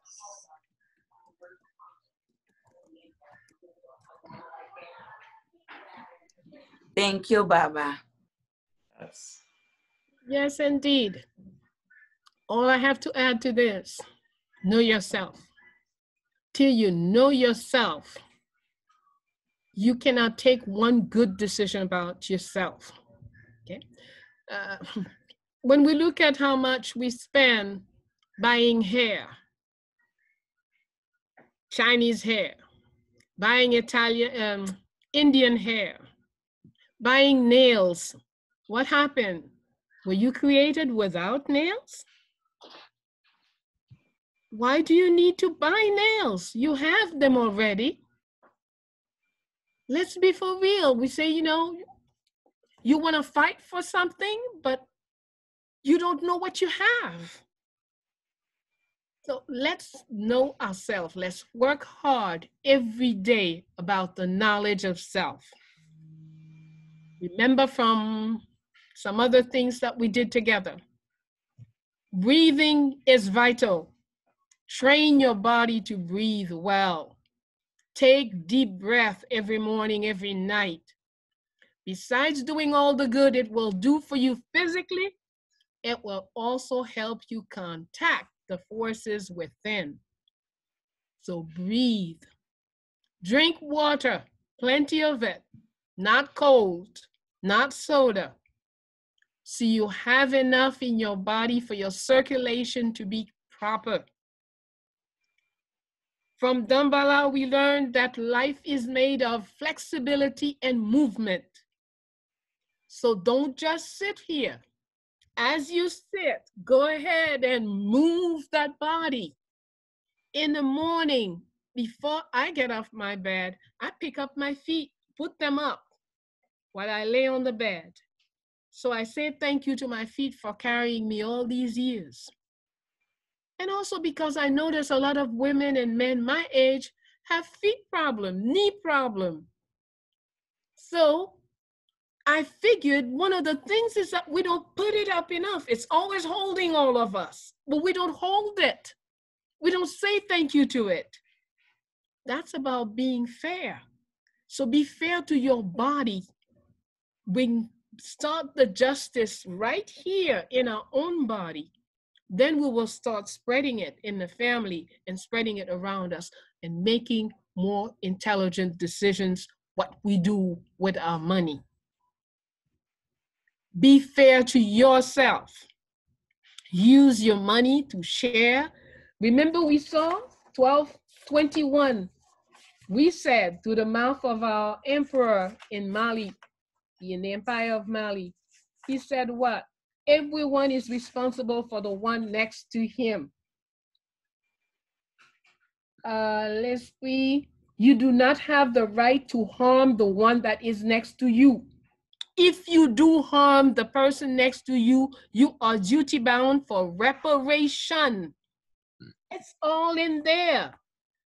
They told us how to live with each other. There will be no famine in our empire, was declared in 1221. Everyone is responsible that everybody in the family has what they need. The rules are there. Those are the rules we need to apply so they become part of us. And then when we develop power from that kind of regulations, then that power will know exactly what to do with those who want to handicap the well-being of our planet, because we are responsible for our planet. We are not, our country is not, my country is not Haiti. Yeah, I was born here. And I love Haiti. But when I hear this going on in Togo, that going on in South Africa, this going on, I don't care where, in the Amazonie, they're about destroying the forest there. That is a concern to me. And I have to figure out what can I do to put a stop to it. But before, I must build Bayyinah. I must take all the Bayyinahs that live here. Every morning, I must tell them, fuse together so you become nothing but force, power, and puissance. Fuse together. So when I can make this Bayyinah do this work, then Bayyinah and James can fuse together if James has work on the fusion. Then Bayyinah and Jade can do it. Jade, Bayyinah, and James and France can do it. France, Bridget, Bayyinah, Luckner can do it. But we each have to work doing it for ourselves separately, developing our forces, our powers, our puissance. Then we will be ready to deal with whatever we have to justly, not copying other people's inhumane behavior, justly. Thank you, Bello. Merci, man. Merci en pile pour nous toutes. All right. Thank you for the question, Alicia. Okay, next we have Mario. Mario Goose. Please unmute yourself. You can ask your question now. My goodness, I didn't expect that to be coming up so quickly. May I say honneur and respect to Mama Bayyinah. Honneur et respect. And to brother Professor James Small, my mentor from way, way, way back. And this family has just been coming back together. It's also almost like I was lost in the wilderness and now I'm back. I am a son of Africa. And that's how Brother James became to be my mentor. And I'm proud to call myself so even at this point, even though we don't have the physical or the frequent linkings, but there's a son of Africa still here. Thank you. Yeah, and I think this is a sacred and important gathering that we're having here, that we've been having, and France, excellent work of coordinating and then putting this together and keeping it going and fending off attacks from the enemy, electronic ones. He has a whole team. They're fusing on this. There's a team working. The team, yeah, that's right. See, you're saying well hidden, but being very active. Well done. My question is not much of a question. I would just like both Mama Bayyinah and Professor Small just to say, what do you say about us at this point, being many of us being having to be self-isolated, etc., forming reading, discussion, study groups with each other, and these same groups that we carry them, keep them going, but for these groups to evolve into action groups where we can take different types of action, educational, economic, political, and even form ourselves into self-defense groups, community defense groups, because some of the things happening around us that have been happening for all the time, we've been under the hegemony of these people. we have to be the ones policing and defending and safeguarding ourselves and be a presence. Whenever they show up, we show up. Black Panther style, so that we are very much the ones, the presence to be seen at all times in our neighborhoods and communities. I just wonder what you might want to say to us about that, so we can take it in turns, take it any way you would like to. Well, greetings, Brother Maurice. Greetings. I was trying to figure out who's this man. He looks so familiar from the time he came on. It's good to see you, sir. Likewise. I think all of the things you said were good and positive. One, we should use this time to contemplate, to read, to study, to do research, and to, two, set up study groups. Start with your family, then expand it to your friends, and keep them going. Three, I agree fully. You know, we talked about self-defense from day one. We had our martial arts teachers and everything. We were stick fighting in the Sons of Africa, you know, all the while we were in school and trying to teach you younger brothers. So there should always be a self-defense component to anything. And some of it exists, but we're a big people. You know, we're almost 50 million people here in the United States.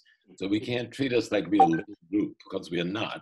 You know, when the young man got shot in Georgia, the sisters, there was a group of armed sisters that led armed sisters and brothers through that community, a couple of hundred of them. And when those people came into that state house in the Midwest with their guns, the right wingers, well, the next week, armed Black men went and escorted the Black elected officials into that state house.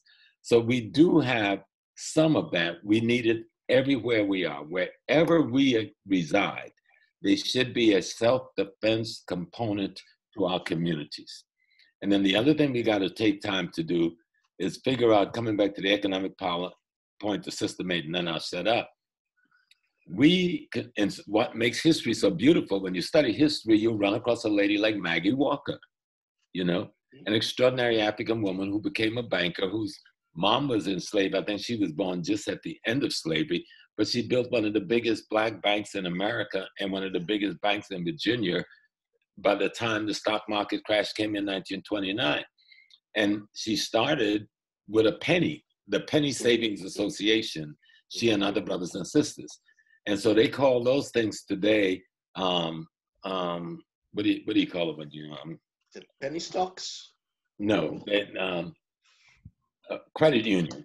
Credit unions, yes. And so we can start credit unions. Most people don't know the federal government will actually pay and train you for free to learn how to set up a credit union. The state government have funds to train you for free to learn how to set up credit unions. And a credit union don't have to have direct deposits initially. You have to have pledge for deposits up to a certain amount. So if you can get the written amount of pledges, you can get the license. You do need some capital, of course, to get your facility and to secure and that sort of thing. But credit union is the pathway communities can take that the banking, you don't have to tie into their banking system in that direct way. And it's not that difficult to set up credit unions. We've got other kinds of ways we use to make money. So as a group, we can come together and use all of the different methodologies we brought from the Caribbean and from the United States on how to save money to help this one buy a house in the family, this one buy a house, and so forth. We have to go back to using some of these old ways, okay? That doesn't involve the American banking system because they won't let us into it anyway in any significant way. And so I think that's one path. Study groups is an absolute must. Setting up after-school programs for our children so we can tutor them in science and math. We don't need a building for it. It could be in our living room. It could be on the hallway in our houses, okay? And you can expand it to the neighbors and the others, because all of us have some skills we can use with these children. Those pieces, I think, is essential. Reading and contemplating our history, getting a greater understanding of our history and our culture. Don't be afraid of our culture. Voodoo is our heaven. It is our way out. You understand? People got us running. The gate is over there wide open, and they got us running to the burning wall in the back.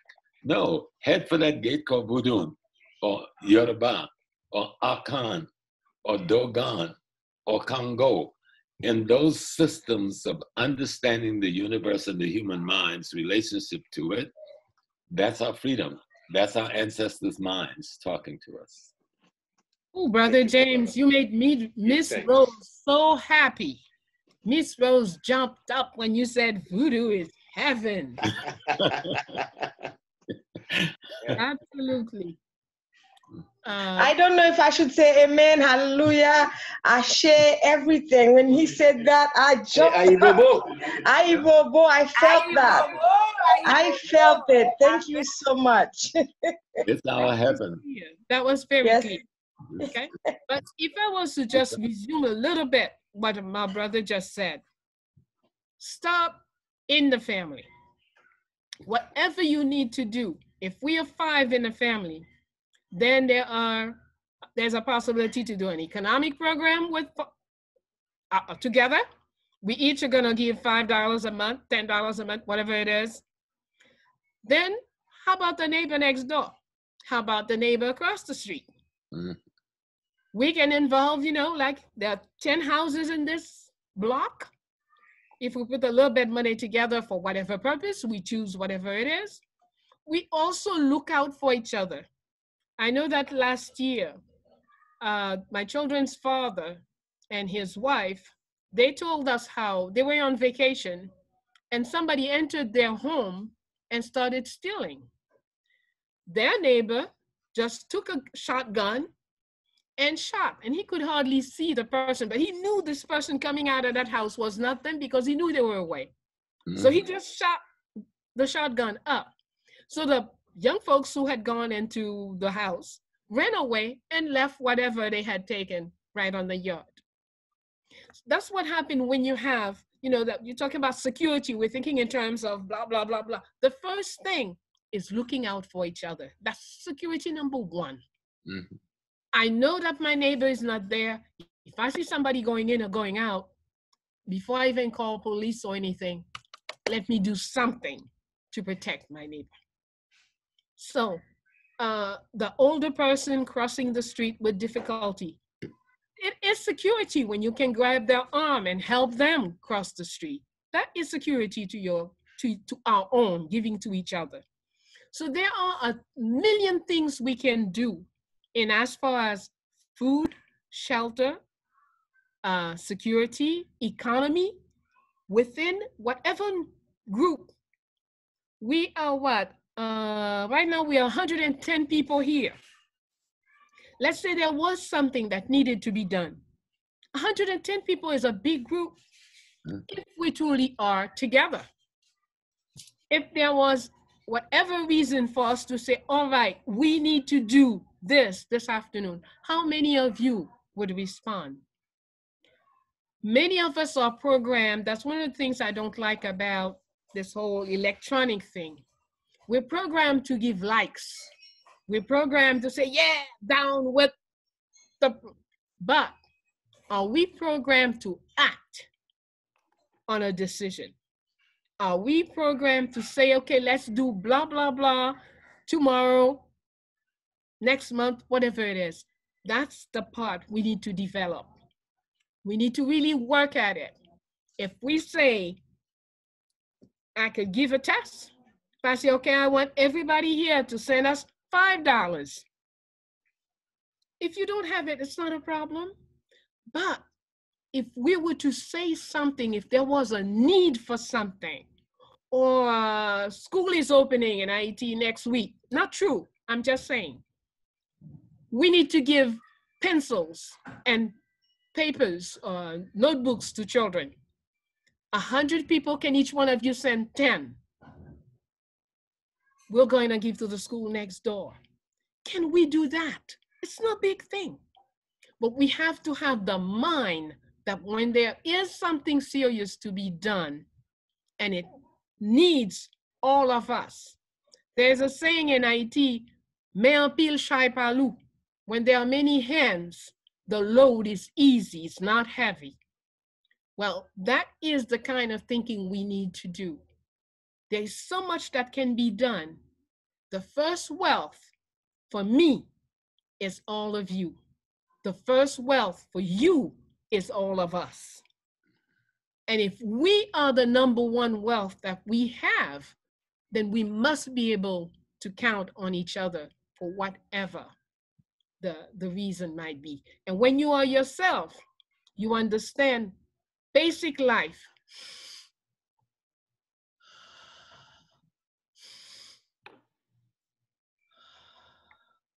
I take and I give. I take and I give. That is the only way to stay alive. So in every way, shape, or form, we take and we give. So please, as you work on building yourselves, don't ever stop. Continue to grow. Continue to accept yourself, to love yourself each day more, but love everything that looks like you. Love the young, love the old, love the men, love the women, love the one that annoys you. Yeah, sometimes you're gonna have the ones that annoys you. He has to annoy you. That's one of the tests. One of the tests you're gonna have. Yeah, ooh, boy, every time Brother Mario calls, oh my goodness, what? Yeah, but still, it's Brother Mario. I have to respond because he's my brother. And we all trying to become ourselves. None of us have arrived. We are working at it. So please work every day. Give security to each other. Even someone you don't know, you're walking down the street and you see this other person a little further down the way. And it looks like this person that came in between the two of you is not all that clear. Maybe just bumping your horn might help. Making a noise, letting him know that you are there might help. If we're thinking in terms of security, there are a million ways we can do it. So please, but most of all, as Professor Small said, all right, right to you. I have 108 people. How many did we say we wanted this week, Franz? How many people were we expecting this week, Franz? 500. Have we fallen short? We're welcoming Professor James Small with just 110 people. We didn't do very well at all. You've done extraordinarily well. We didn't do well at all. I'm not satisfied at all. How can we form an army with less than 500? Come on. We got to do better than that. Well, most of the people can't get through security. Mama. The problem. Yes. I see. All right, so let's, we have a lot of questions left and we're already in overtime. Yes, I'm sorry. And I may have to leave you in about 10 minutes. Okay, all right, no problem. Thank you very much. Okay, all right, so let's go into the lightning round, right? So with the questions. Quick questions, quick answers. Quick questions, quick answers. Thank you. No comments. All right, Sherry, you could go ahead and unmute yourself and ask a question, please. Thank you. Thank both of you. I really enjoy being with you on Thursdays, especially Professor Small. Professor Small, I'd like to know, you got any ideas for a tentative new date on your trip to Ghana in July? And also, can you or any of you all recommend the best service for tracing your ancestry? And I know there's an African-American service, but you have to have your father's bloodline, and I have no one. And that's the Africanity in me. They say they can't help me. So those are my two questions. Okay, well, the first one, we're using the same date in July 21 because we want to let this COVID thing pass. Right. So we're going to keep, we could add some expansions to the trip into northern Ghana as well as Egypt, Ghana. But we're going to do a little bit more. So people can have a 3-week option, a 1-week option, a 2-week option. Okay. But that's 21 to make sure it's safe to travel abroad. Right. And with the, what was the last piece you said? I want to trace my ancestry. I hear that Ancestry.com is BS, that the government has banned them from telling you about Native American ancestry and different things like that. So I don't know who to trust. I know there's an African American service that needs my father's bloodline, but I have no one alive. I did AfricanAncestry.com, and they traced me through my mother's bloodline. Well, see, my mother's European. I'm really not interested in that. You know? No, you'd be surprised that Europe will turn out to be more of a place than a race. Do it. Well, you know, I have some of those pictures at least, but I have nothing your on father's mother. Do you know your father? My father, my grandparents. Yeah, they can trace you to your, let me see, you have to go, you have an auntie. No, I can count my relatives on one hand, always could. You get into, write down my email and I'll help you with that one. It's AAMPONS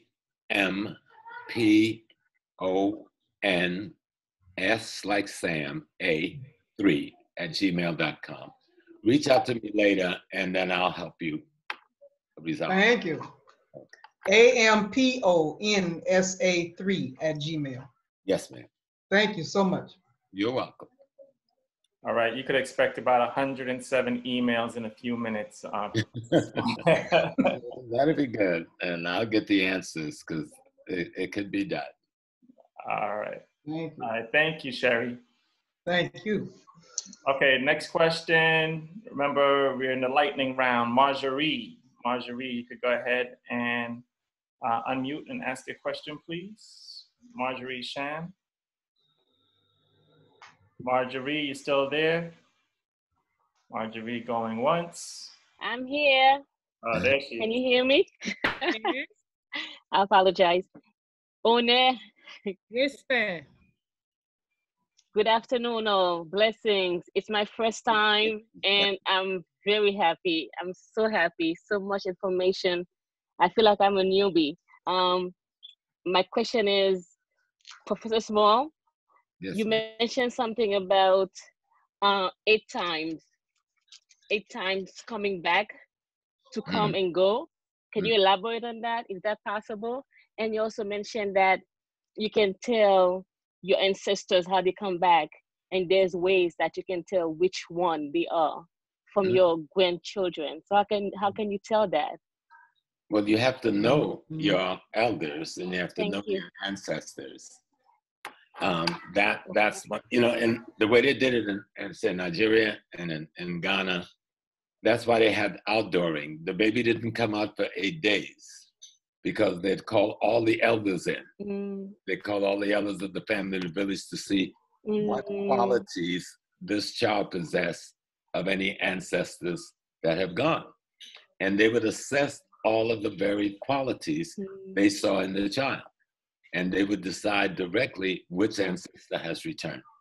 Then they would name the child. Then they would bring them and present them to the community. This is Kojo. This is Adebayo. This is, you know, Amana, who have returned. Wow. Okay. And so, but you can tell from this look, you can tell from look, and you can tell from behavior. I've got a child that acts literally like my mom. And almost does. Come here. This is her. Okay. This is her. This is Mia. This is my mother. You know, besides looking like her, she does so many of the things that she wouldn't go to bed at night without come to take my tray. Let me wash your dishes for you. All the things this little girl does. With the same spirit. It's the spirit which she brings. Wow. My mother was a cosmetologist. She did hair. This baby's got hair.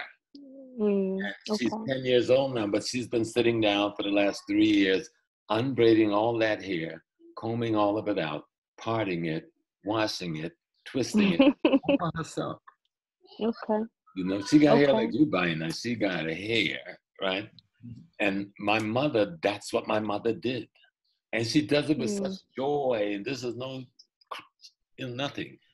So you look for the qualities of the person and the habits of the person, even some of the things they like to eat or they like to drink, or sometimes, believe it or not, you can smell the person. Give off that person's body smell. So it's multiple things. But real quick, just to keep these things short, it is the Yorubas who have a concept called aloha.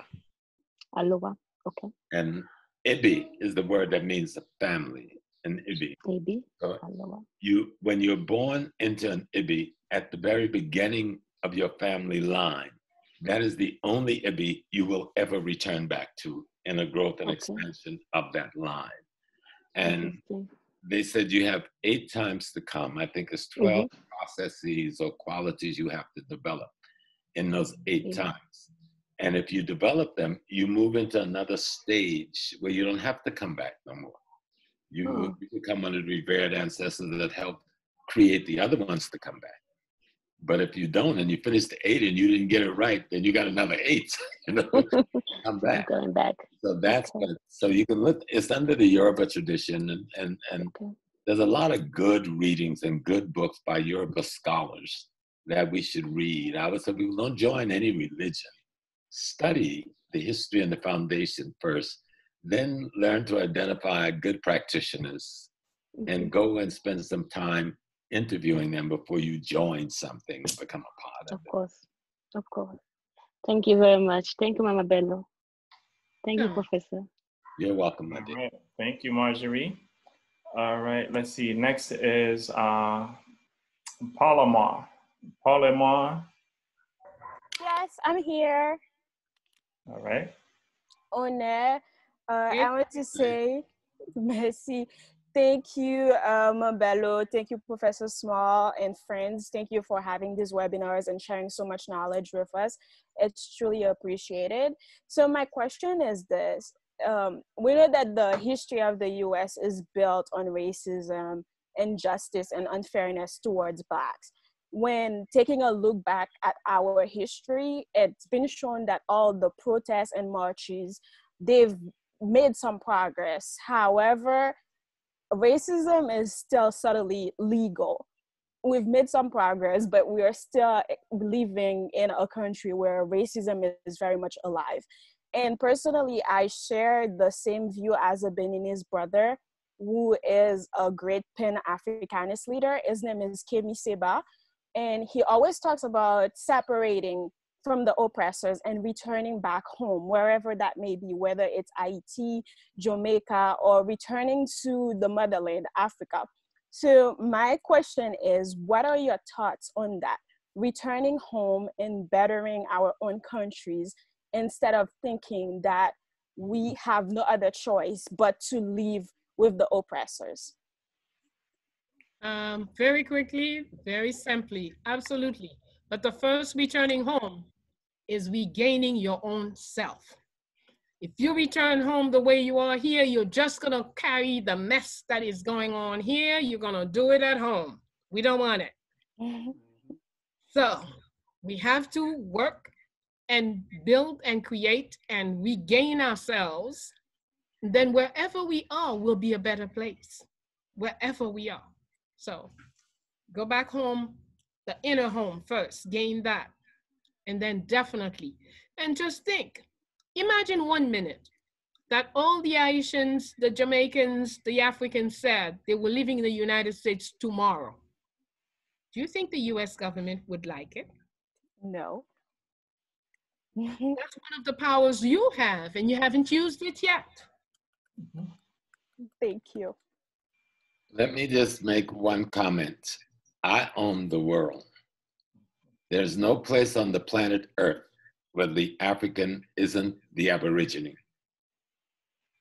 The place that we call the continent is our genesis, as far as we know to date.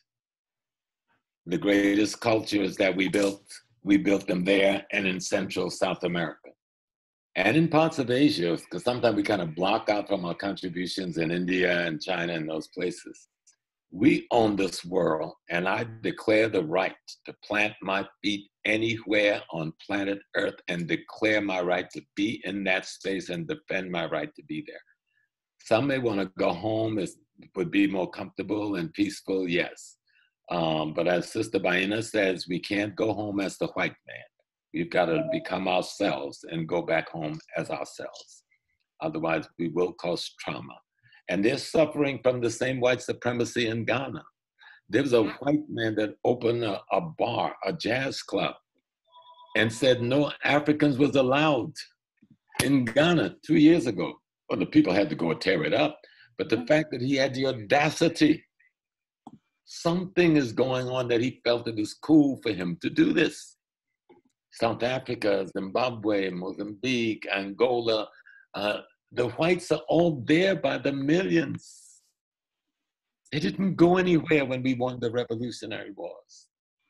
And they still own the best community, the best neighborhoods, the best land, the best farms in our countries. Yep.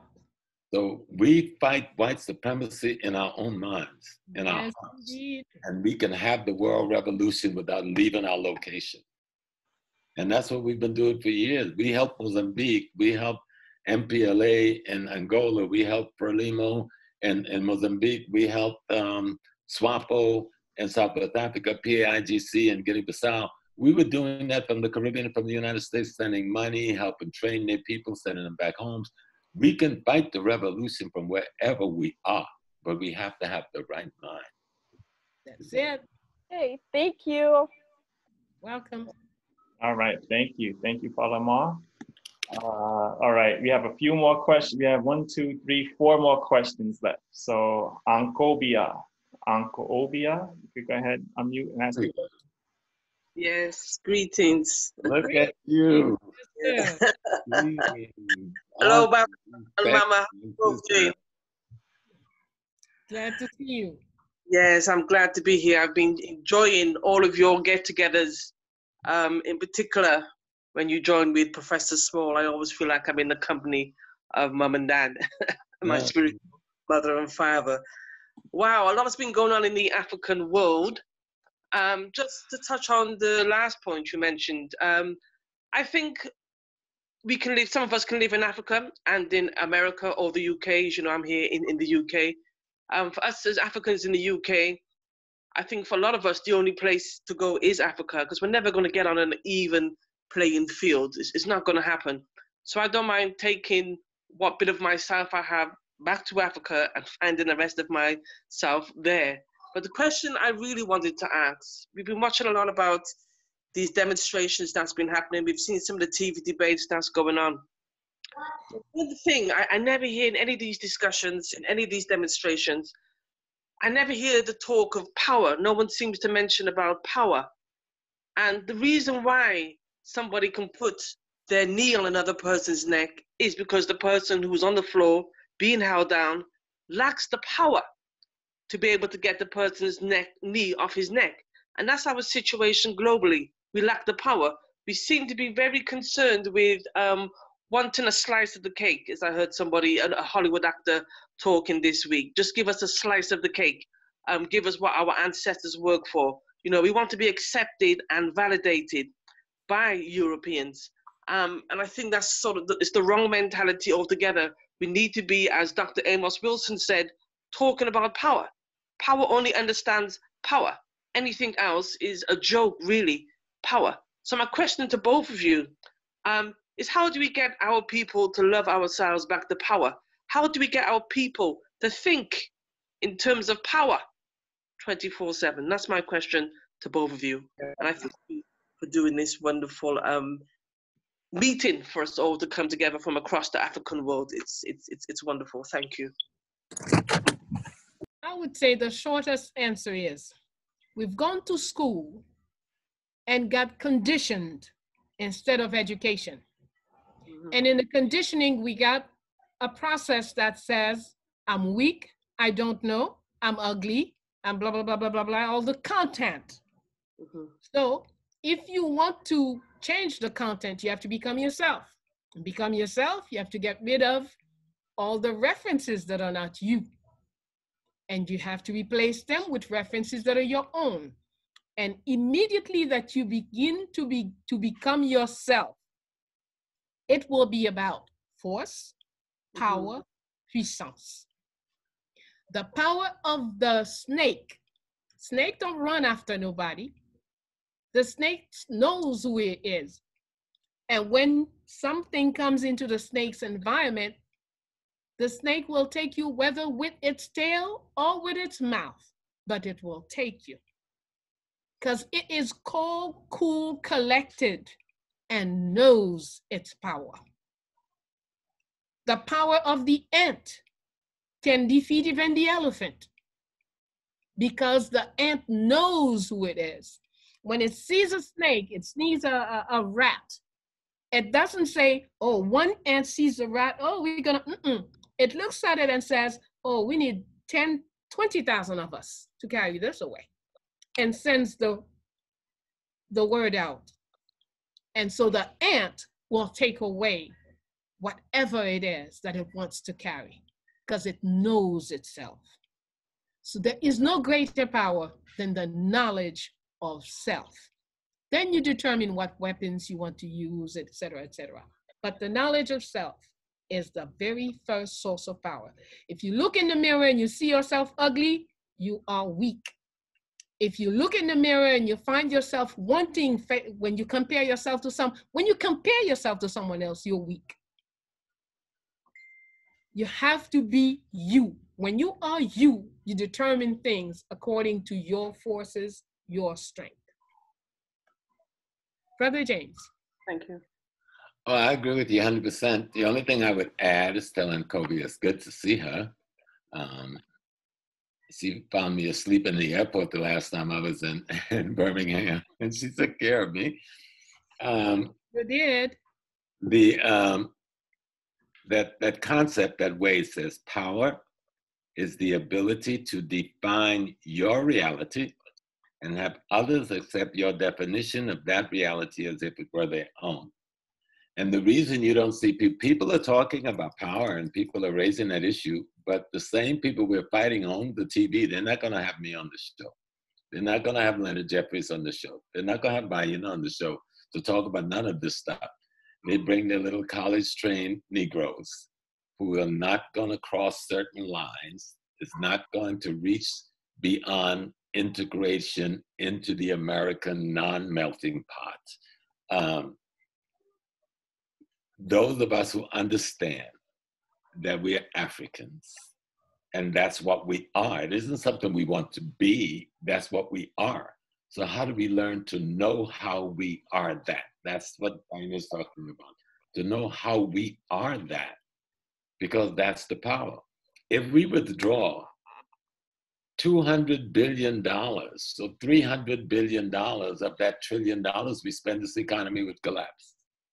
Baba. Not organized enough to withdraw that capital, because to be organized, you must have an identity that has cohesion, and it can't be just based on color. Baba, at the time our ancestors were attacked in Africa, didn't they have a knowledge of self? Didn't they know they were Africans at that time? Didn't they have an African worldview? Didn't they have an African cosmology? They had all of that, but they did not have the technology of gun warfare. That was not a part of our lifestyle, because we were not murder cults. We didn't have, people like to talk about the African warrior. That's a myth. Very few African states had the concept of a warrior, okay? We were farmers. We were herdsmen. We were fishers. We didn't have to have standing army because we did not kill human beings unnecessarily. One of the most shocking things, if you study the story of Bambata, the general of the Zulus, or the story of Sechueya, they both had major military defeats against the British until the British introduced the automatic gun called a Gatling gun. And what the African had never seen, that in 5 seconds you can kill 5,000 people. It was beyond any comprehension of their worldview. So they stopped fighting. Because to commit that many people to death, and you don't even understand how. if there's a PBS had a thing called the history of the gun. We can't separate the gun from the Europeans' victory, nor the European propensity to take human life without cause. Africans didn't take human life without cause. And it's hard to comprehend if your concept of God includes the other person and then you can kill it. Doesn't work in your brain like that. It still doesn't. Those of us who can do that, we've given up the African brain and we enter the European brain. So you see it on the streets of America in the inner city where people have just been so stressed, depressed, and the only way of acting is a white way of acting, and that is about taking human lives. Mm-hmm. That's not our culture. That's not our value system. But now that that has happened in history, we must compensate for that shortcoming. But we learned in the 60s, those of us who struggle in the Caribbean and here with the arms, without giving myself a way to go to prison or anything, we're not going to defeat them that way. They're the master of that way of killing.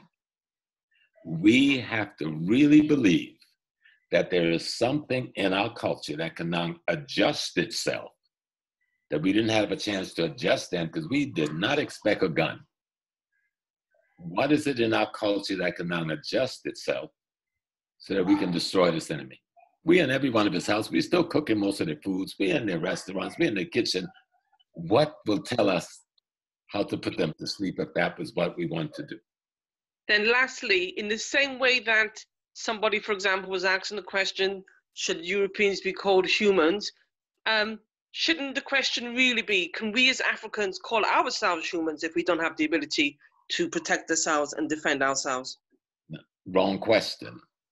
To tie that question like that is to say that we can be like the inhuman and it's human. It's not. How can the human being take that step back and look at the individual that is acting not like a human being and figure out what to do about it? We haven't done it because we haven't taken that step back and made the separation between the two. When they came to Africa, we didn't kill them. We invited them to sit down and have a meal, to have a drink, to rest themselves, to rest their head, to put themselves to sleep. When we went to their place, they chopped our heads off. We've got to know the difference between the two levels of consciousness. This isn't about human being in terms of color of skin. This is about spiritual consciousness. Most of us really don't have a clue about what spiritual consciousness is about. And that is a place, and I'll say it like this, the easiest way to say it, when the thing we call God decided to manifest as human, it manifests as a Black woman. Now that thing, when this universe decided to manifest as a human being, it manifests. It's the universe that made that manifestation into the thing we call the human. Then there is a depreciation due to mutation. The whites represent the most extreme element of mutation on the human gene pool. There's all kinds of other problems, but we don't have to go into the details of the problems. We can deal with the action. The action is they will take rather than barter. And we have to learn to defend ourselves from the takers. And we haven't done that yet. This little 400 years is no time. We've been here a couple of billion years. So we have 400 years of some really bad moments, but we need to correct it. But we're not going to correct it becoming them. Because whenever we become them, we've gone into self-destruction. Look at any African nation, any Caribbean nation that decided to move and become as the European nation, we just become slaves again. The path we've never taken since the modern incursion, you know, we had the Greeks, we had the Romans, we had the Syrians, we had those other incursions, but this modern incursion that involved Western Union, the path not taken as a return to African spirituality. We always say, let's get better at killing than them and call it revolution. Hasn't won any way we've used it. Even in Haiti, when we used that weapon, they killed the other weapon when they killed Dessalines, the spiritual weapon. Because once we use that physical weapon to move that first barrier, We had something else we had to get rid of. It's him and me. But your Boye, your Petion, and the others, they did not want to dislodge themselves from that Catholic Church. They did not want to dislodge themselves from the French culture. They did not dislodge themselves completely enough. So that thing, because even the white man has a spirit, that thing that is him is in us. And it's hard to let it go because we think we're going to be weak if we let it go. Let's try Africa for once and see if it really works. Let's try to find out, what does voodoo really mean? What really is voodoo? Not the beads, not a few rituals, not the colors. Past all of that, what the heck are we talking about? And when you get to that core and that depth of Kobe, because I know your spirit.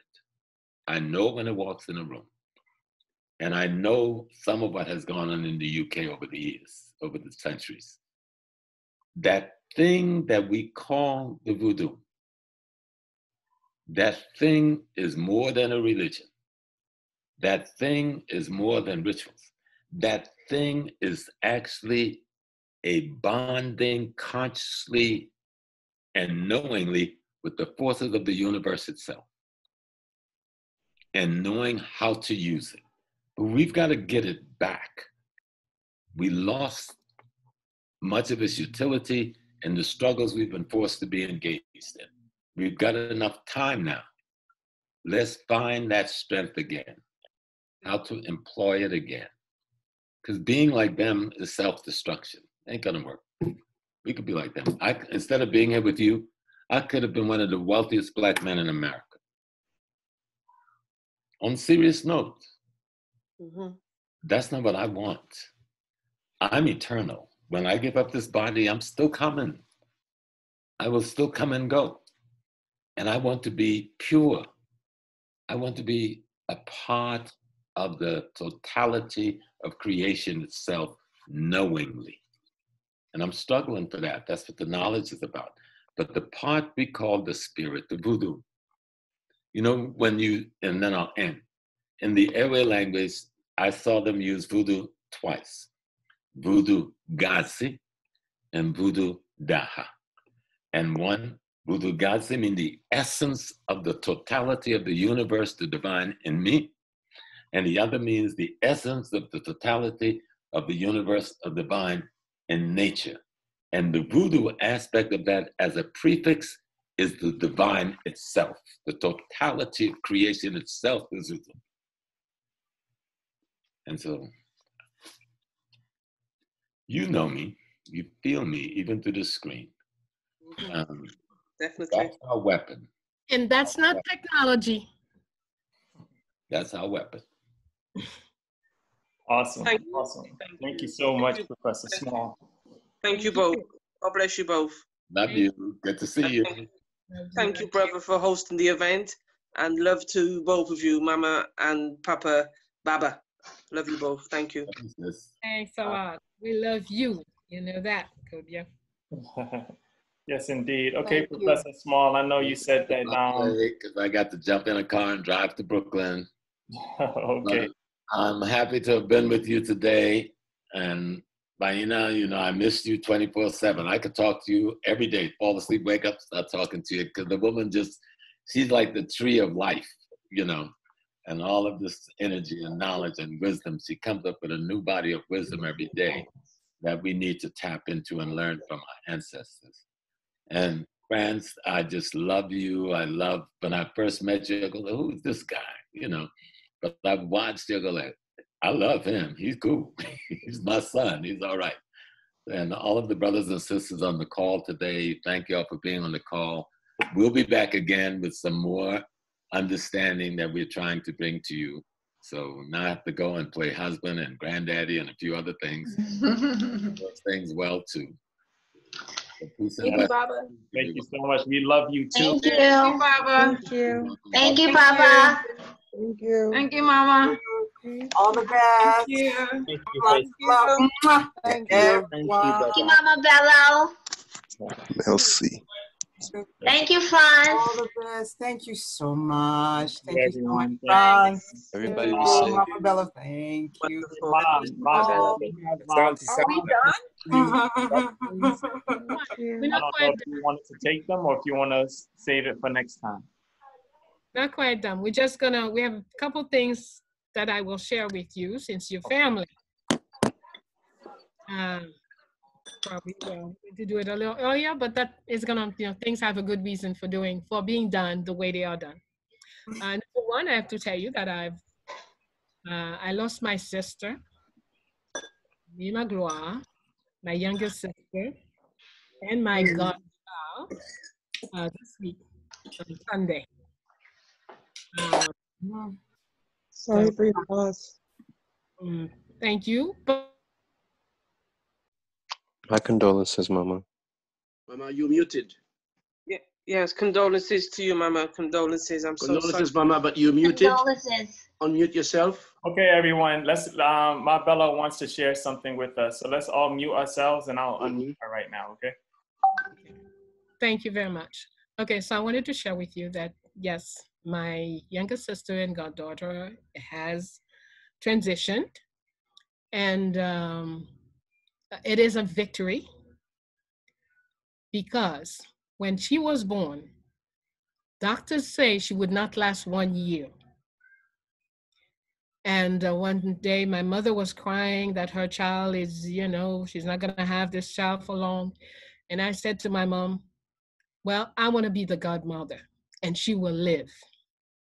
Well, she is 53. She was not supposed to live 1 year. And to me, it's a great victory that she lasted all this time. And the second thing I will share with you today it was somewhere in May. No, first of all, last August, I lost all of my gold jewelry, every single piece. I don't know if it happened while I was traveling, if they stole it, I have no clue.